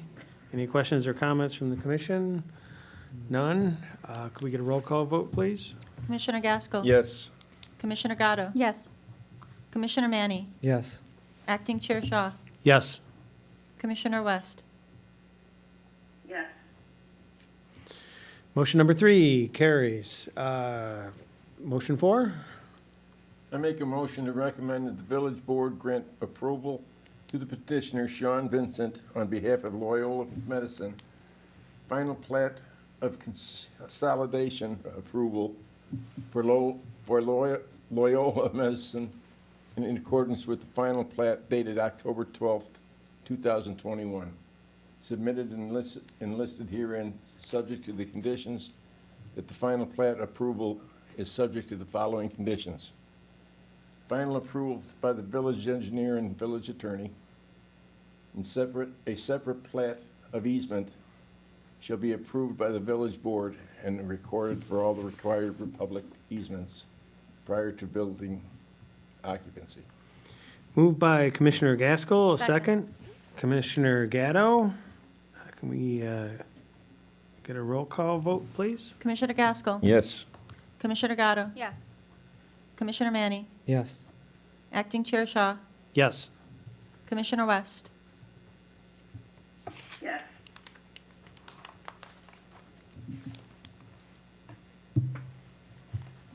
Okay, so we had approval on all 4 of those. Congratulations. This will go to the village board at the next meeting, November 2nd, 2021.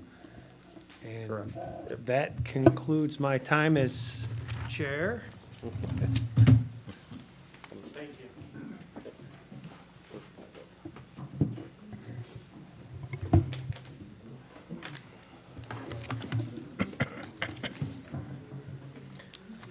Okay, thanks, Ken, for stepping in. Well done. Sure.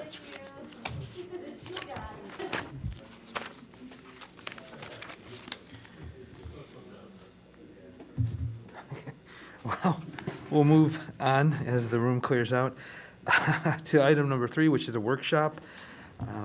To consider recommending that the village board adopt a proposed text amendment to the Tinley Park zoning ordinance, amending section 2.b definitions and section V.b.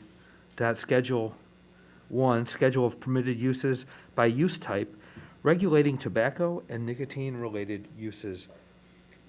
Lori, if you could give your presentation. Thank you, Chair. So I'd like to provide a bit of background first as to why this is coming up for consideration.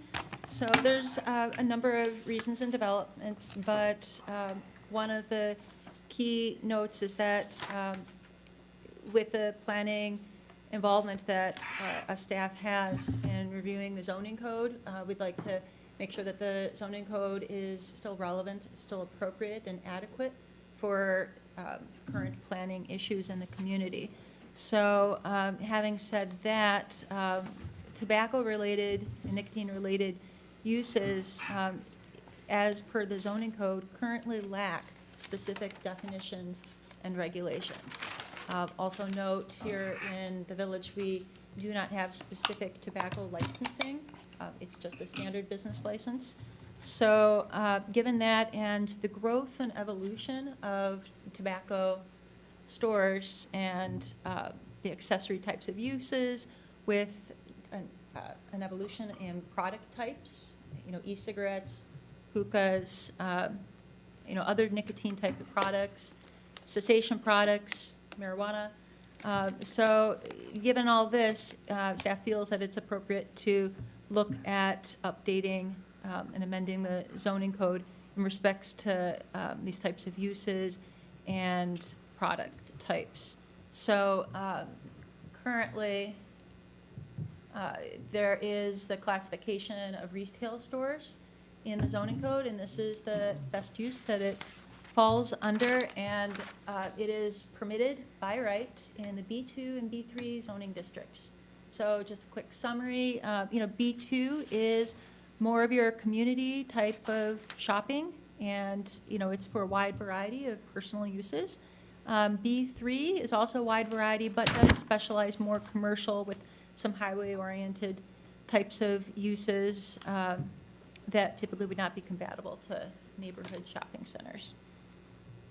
So currently, right now, the staff has conferred with the other staff who handle the licensing. There are 27 dealer locations. This is both for primary and accessory types of use that are paying an annual fee to the village. There is a couple of locations where we have seen a bit of clustering in the village, and there's also 2 freestanding hookah cigar lounges. And as of our staff report that was published last Friday, currently there are at least 2 tobacco-related shops that are currently undergoing change of use applications with the village. So staff had previously raised the issue at the Committee of the Whole, September 7th meeting, and received a direction to look at recommending specific definitions and consider special use in the primary business districts. So as I said, the village does not have specific tobacco regulations, but tobacco is referenced in Chapter 120, which is the comprehensive regulation of tobacco products, as well as in Chapter 124, which handles licensing, and a variety of business names are detailed in there, including tobacco dealers. And in Chapter 110, there is a fee schedule that references them with primary and secondary notation. Specifically, in Chapter 120, there is an existing definition, and I'll read it. A tobacco shop is a retail establishment from which, there we go, retail establishment which derives at least 65% of its gross revenue from the sale of tobacco products. Also, one point, like I said, we don't have zoning regulations for tobacco, but if you are looking for existing land use regulations, there is a fairly common clause or a provision in Chapter 120 called proximity to certain institutions. This restricts sale or delivery within 100 feet of a school, child care facility, or other building used for education or recreation programs by those under 18. This is a very common clause or provision that is put into most municipal codes. Some have adopted a tobacco 21 type of policy, and they have raised 18 to 21 in this respect. Some other municipalities have included other types of facilities, parks, churches, that sort of thing.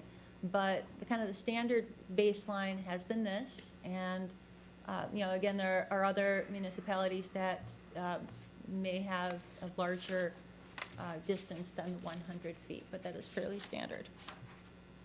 So, as I mentioned, for existing use charts, we have tobacco nicotine related only referenced very generally within our zoning code. Retail stores with uses which are compatible and customarily located within a planned community shopping center. So as you can see, it's very general, very permissive by right in B2 and B3. And then within the legacy code, so for legacy districts, there is retail of tobacco, and they call out these specific other types of related uses here. This is prohibited.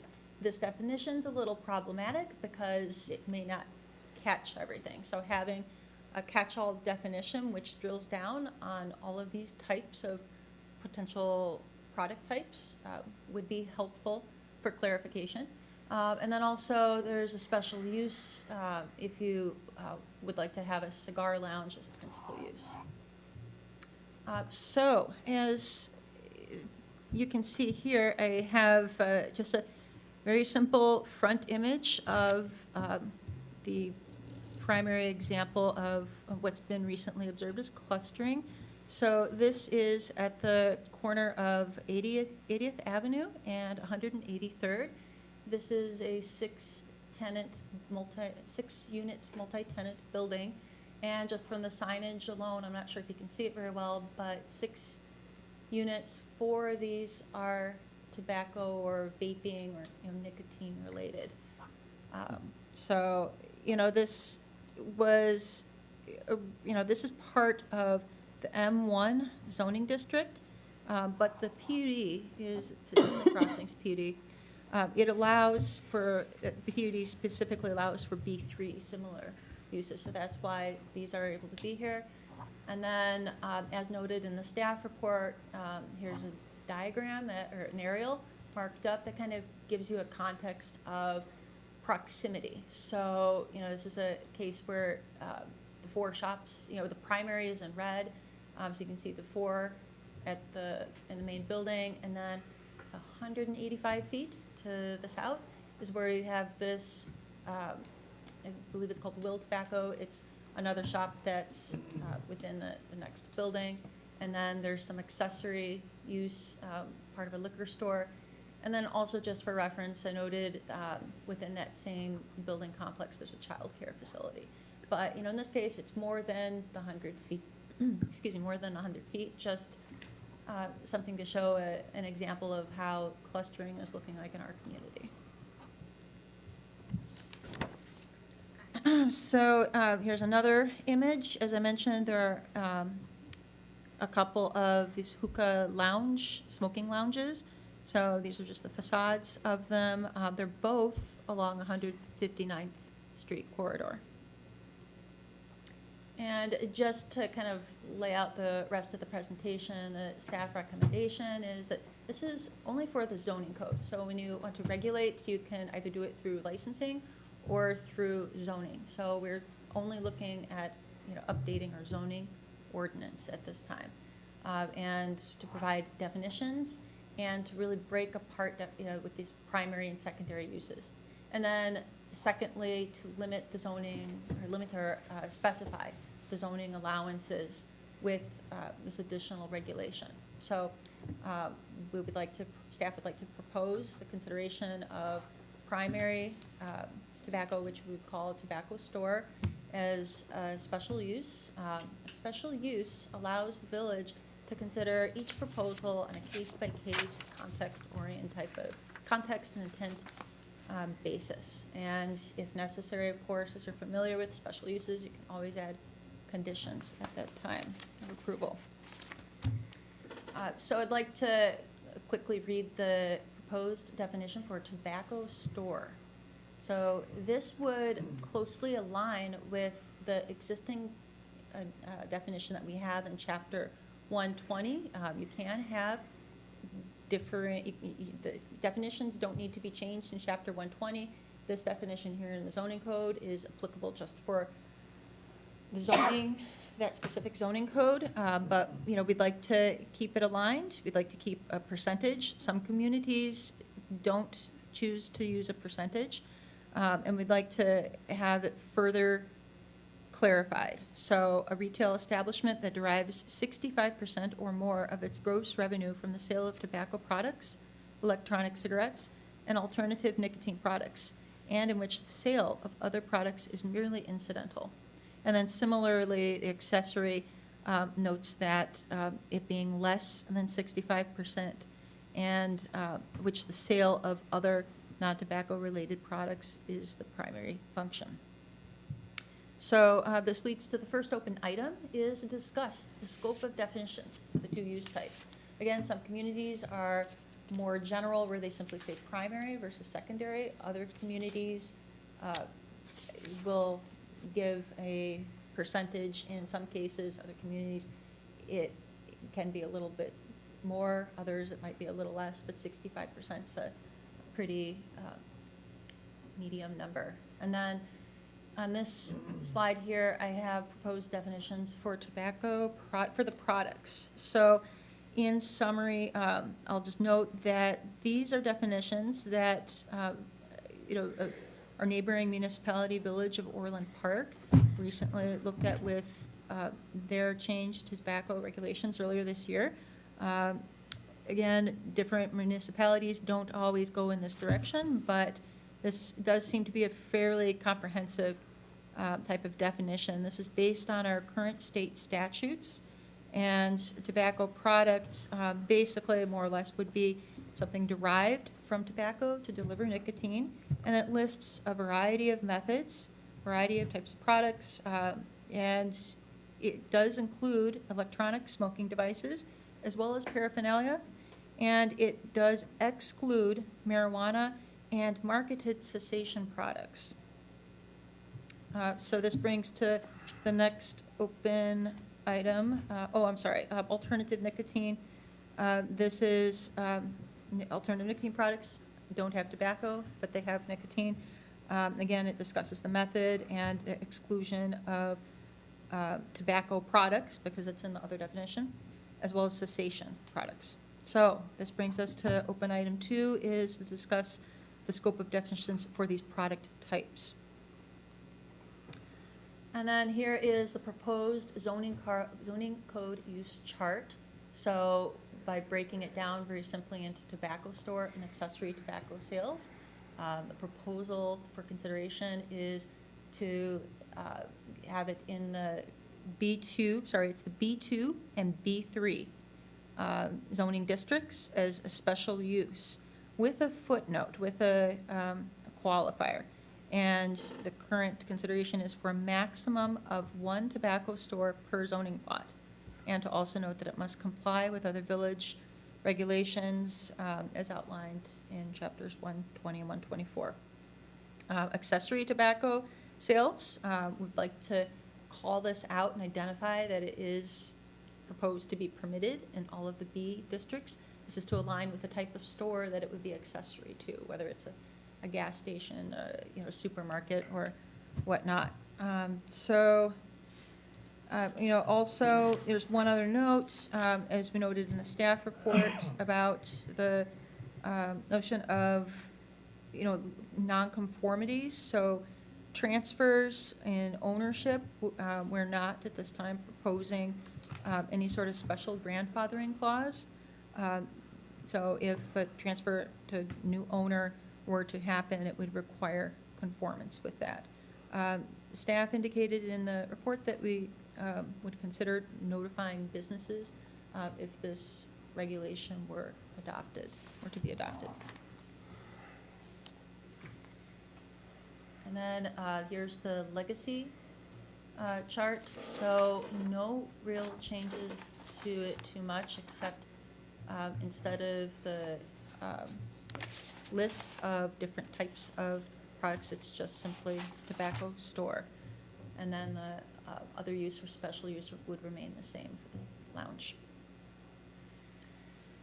And then, so the other point I wanted to note is other types of additional regulations. So a lot of these other communities throughout Chicagoland, some are more or less regulatory. It is very standard to have this provision of proximity to certain institutions. We're not proposing any changes to that. It's already covered in the other chapter of the code. In some cases, there may be certain unique tweaks to it outside of the increase of distance or additional facilities. One such is Aurora. They do have a 250-foot distance, but they have an administrative hearing process that one applicant could go forward with to ask to reduce it. But again, this is just information for you to understand what the other types of regulations are out there. And then also signage, markers, storefronts, whether or not these could be allowed to face certain institutions. Staff's not proposing any such changes. And then next is proximity to other tobacco stores. So nearby in Orland Park and in Frankfurt, both of these municipalities do have these types of restrictions. Village of Frankfurt notes a 2,000-foot distance from, and this is for the primary tobacco store use. It doesn't count for accessory. And they have similar definitions per their code. So they would be 2,000 feet. Orland Park is 1,000 feet. So when we consider what other types of communities are doing in this region, that's a point to consider, and staff is not proposing a specific distance at this time, but this may be something that could be considered on case by case if it were to be a proposed special use. And then regards to quantity or cap, this is a regulation tool that is typically better controlled by the licensing regulations. So we're not proposing that, but many communities do have a maximum number. And in some communities, they may even specify a certain number of vaping stores specifically. So, not just tobacco, but, they would have a certain amount of tobacco, and then vaping would be yet another class. And then method of measurement.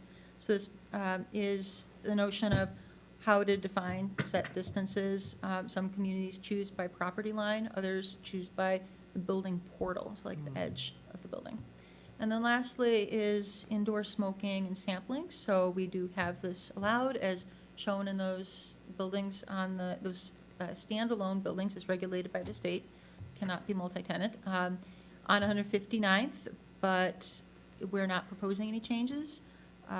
Village of Frankfurt does prohibit it, and they note that as part of their zoning regulations, but at this point, that's not currently proposed, but could be up for discussion if so choose.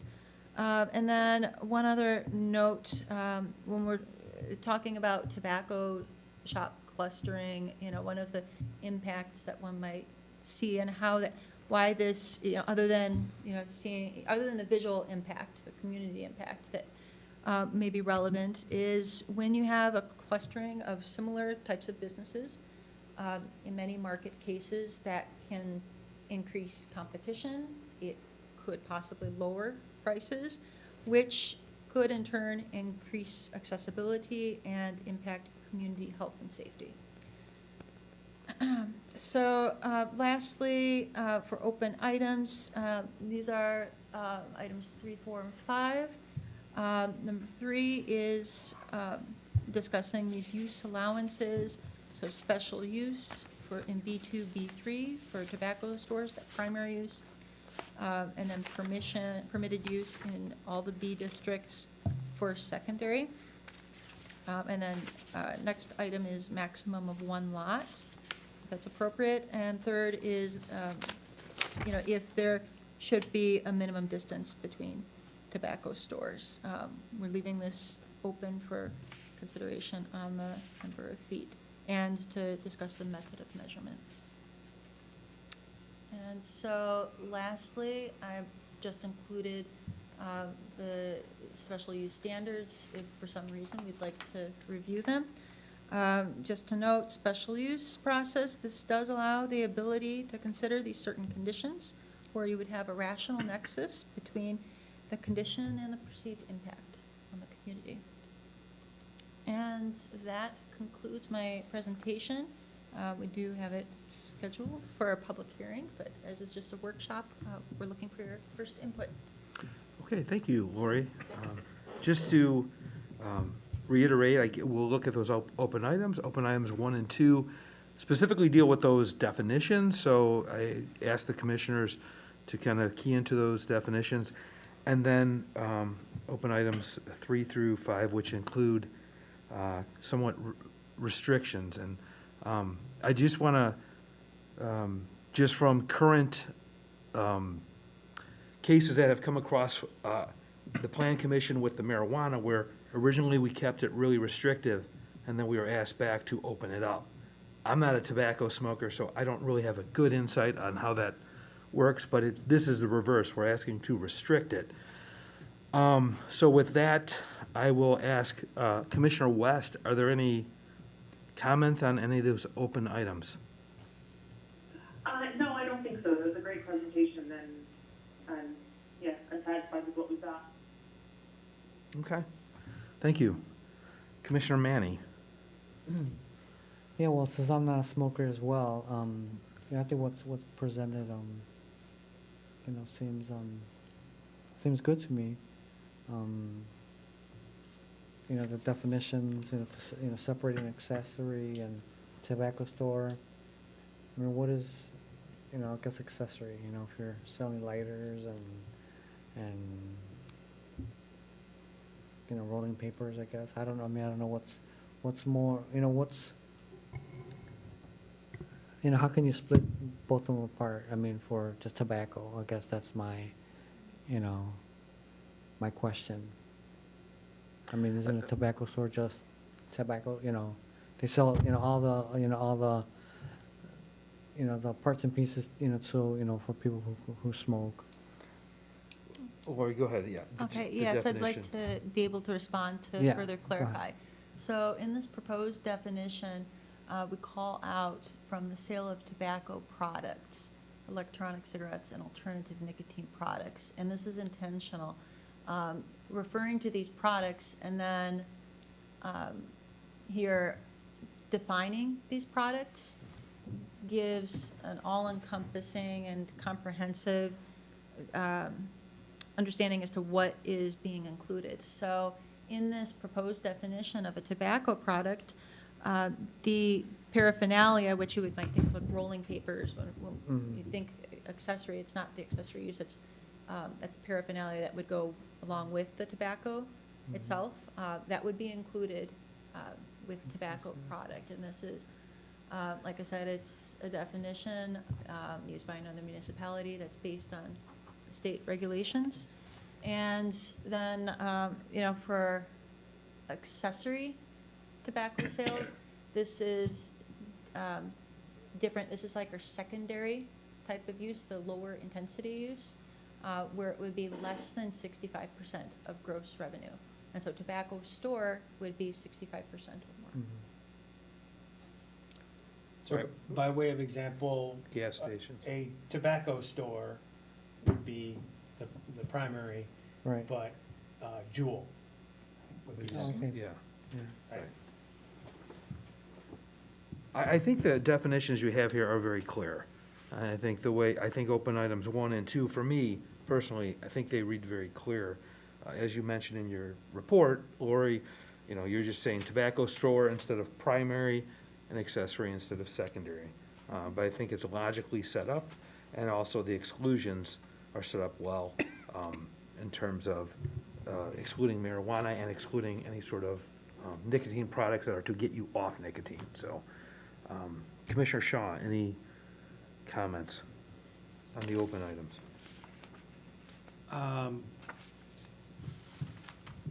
Yes, but fundamentally, I just wanted to ask a couple of questions here. It's kind of like a zero open item. And I'll toss it out there as two of the commissioners already have, I don't smoke. All right, so, to whatever that bearing that has there. I just want to make sure, and this is a bit of a straw man argument or question, all right? I'm not really stating my position on here. I just want to make sure that we're all on the same page as why are we even addressing this? So fundamentally, the question is, I see that you have on there a very clear example of clustering. And so in the spirit of, I know we've attempted to have an entertainment district. Sometimes you attempt to encourage some types of clustering. So I would just toss it out there and say, why are we now looking at tobacco, nicotine, and what's the rationale there? What's the public good that is being advanced and or protected for that? That's kind of just, because we're getting into some details, and I have some points on that, but to me, that underlies the whole thing of why are we even talking about it in the first place? So, And I concur with Commissioner Shaw on this 100%. Like, that's why we have restaurant rows. The reason I qualified not being a smoker is I'm not exactly sure how smokers purchase or do stuff. One salient question, I think, is what came first in that slide you showed, where it was like 5 primary tobacco places and 3 secondary? Were those set up before the child care moved in? Because it looks bad on paper, but depending on the sequence, if you're the child. Childcare was first, and then all the other vaping places, but I didn't even realize there was that many there until you showed that picture. And before, I think Happy Bites got there, that was a tobacco place. Yep. And that whole building, I think I was told prior to me, that was entire all tobacco.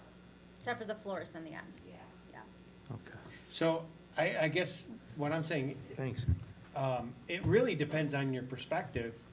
If you are a smoker, whether that's cigarette, cigar, pipe, or what have you, you might look at that as great, because I have all sorts of choices and they're right there, and I can go from one store to the other, and but if you despise that sort of thing, I could see it, you looking at it as that's a negative. That's up for the community and ultimately for the board to really decide that. I just want to make sure that we're clear the perspective that we're looking at this from. In this case, as you just mentioned, restaurant row, right? We encourage an auto mall. At one point, Duvan Drive was, primarily auto-related businesses, right? So we, in some cases, encourage that type of development. In this case, what we're saying is that it's not encouraged, or it's something that needs to be regulated. So I just want to understand the rationale for that. I mean, it was something that was brought on by the village board for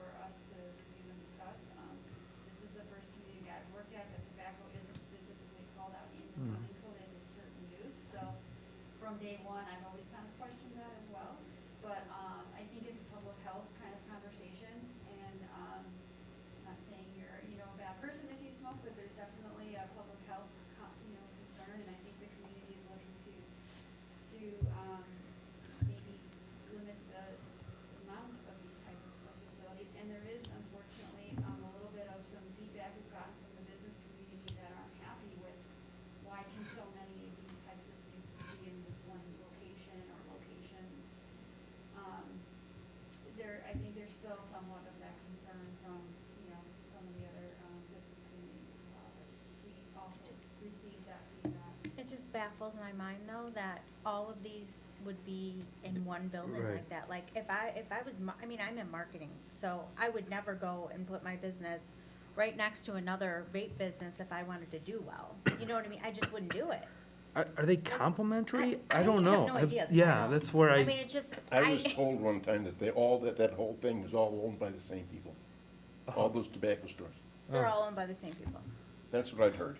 May I clarify? My understanding is that there are actually two different owners. So multiple storefronts by a single owner, but there's two separate.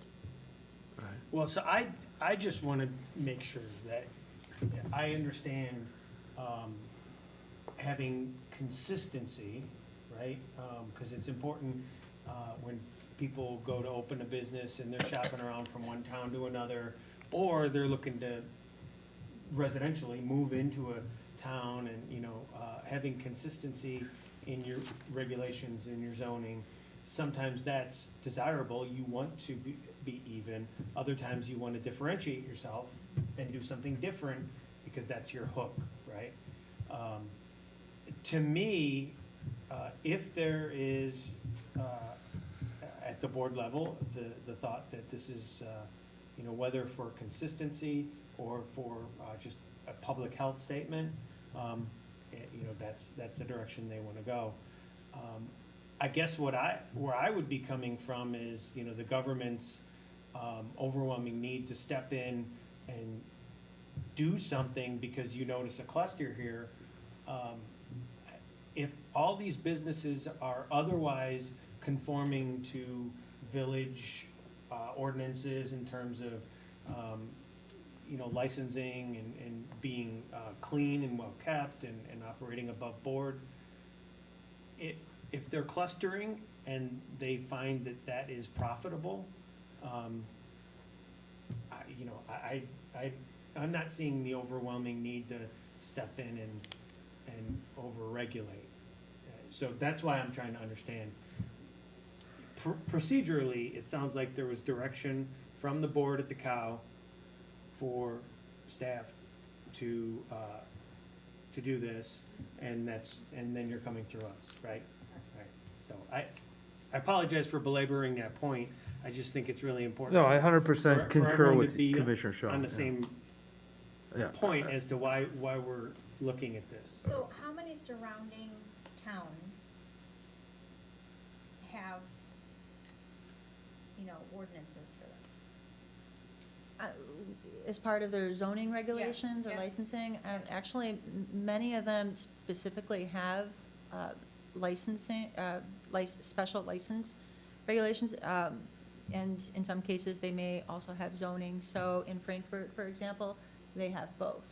And if you're gonna look at Orland Park, they don't have it in their zoning, but they have it specifically regulated in their licensing. They have caps for that. So, having, it varies community to community how they choose to do that. But here at the village, we don't have anything special for licensing regulations. We don't have anything special for zoning. So this is one avenue that we could look at to provide some regulation.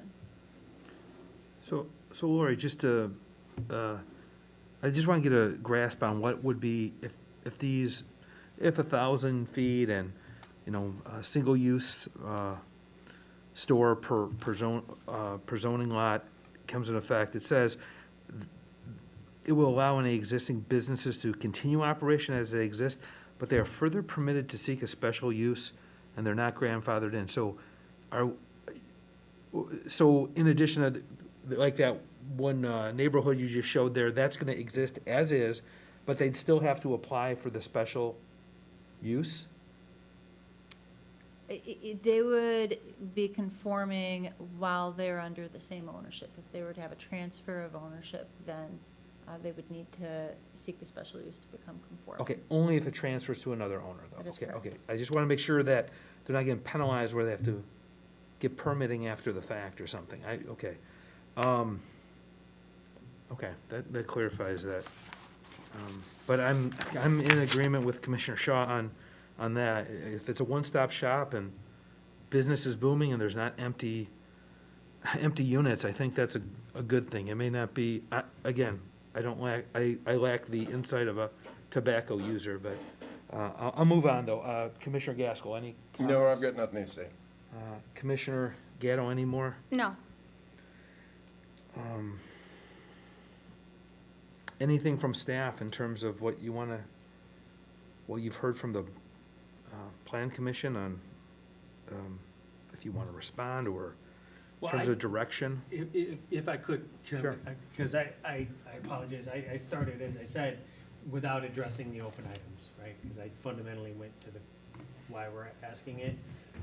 To ensure that you're getting direction on that, I do want to say that with respect to definitions, open items 1 and 2, I think that those are well stated, they're logical, and I particularly like that you sought alignment with chapter 120 in terms of the percentages, as well as there's a basis in state statute. So from my view, open items 1 and 2, I think that you're on solid ground there, and the work is good there.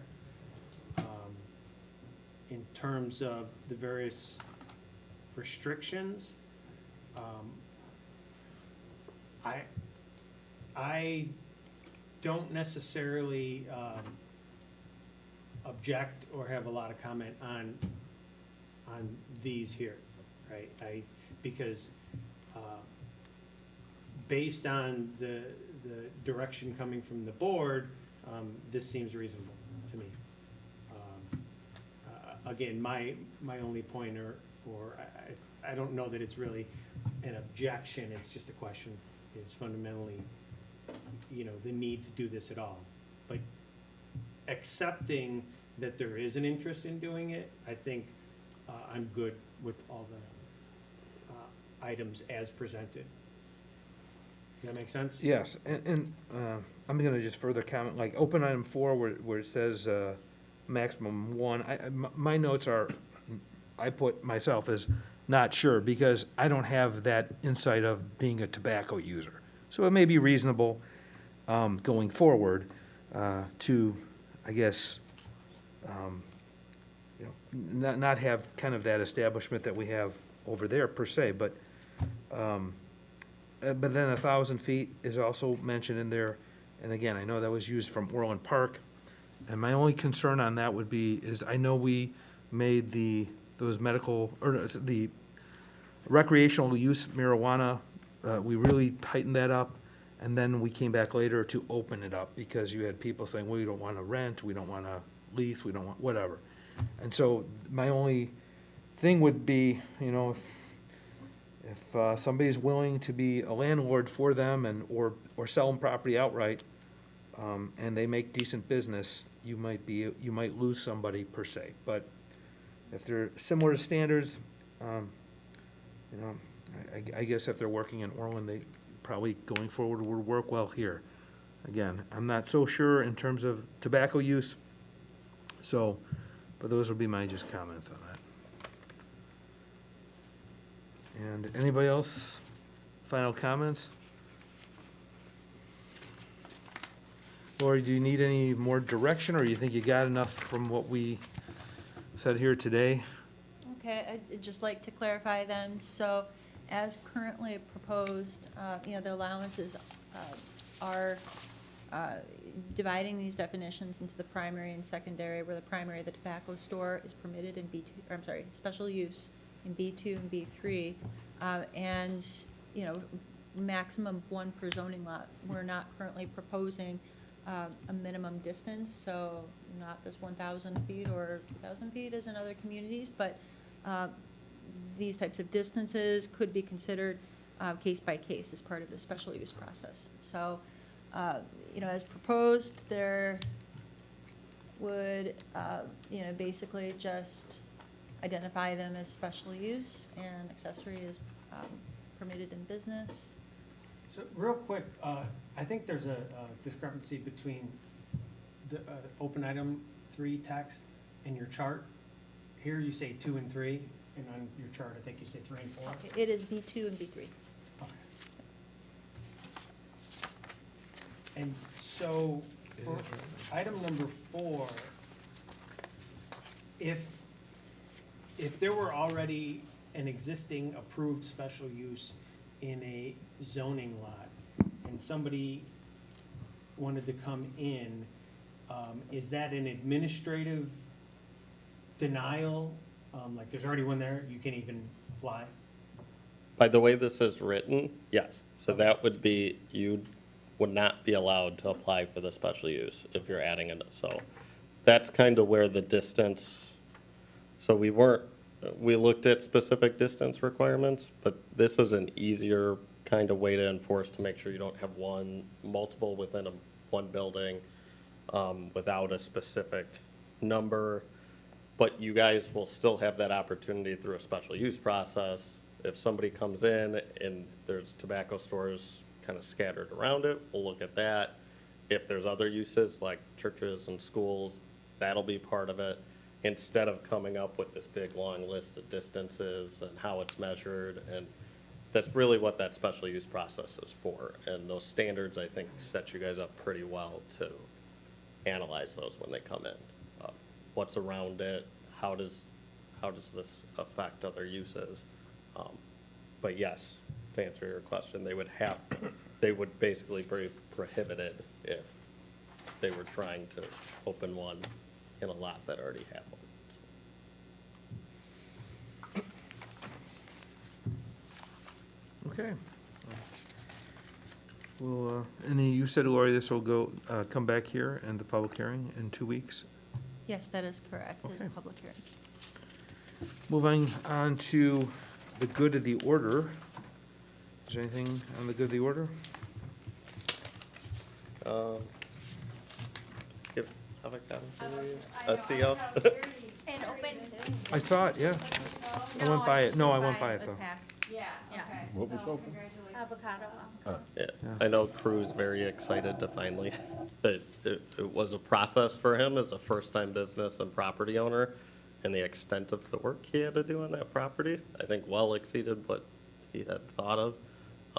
But he seems very positive, he learned a lot, and I'm excited to go get lunch there, we should do that. The parking lot was Planning full when I lunch. passed, Yeah, so it was that's a good full when I sign. passed. Yeah.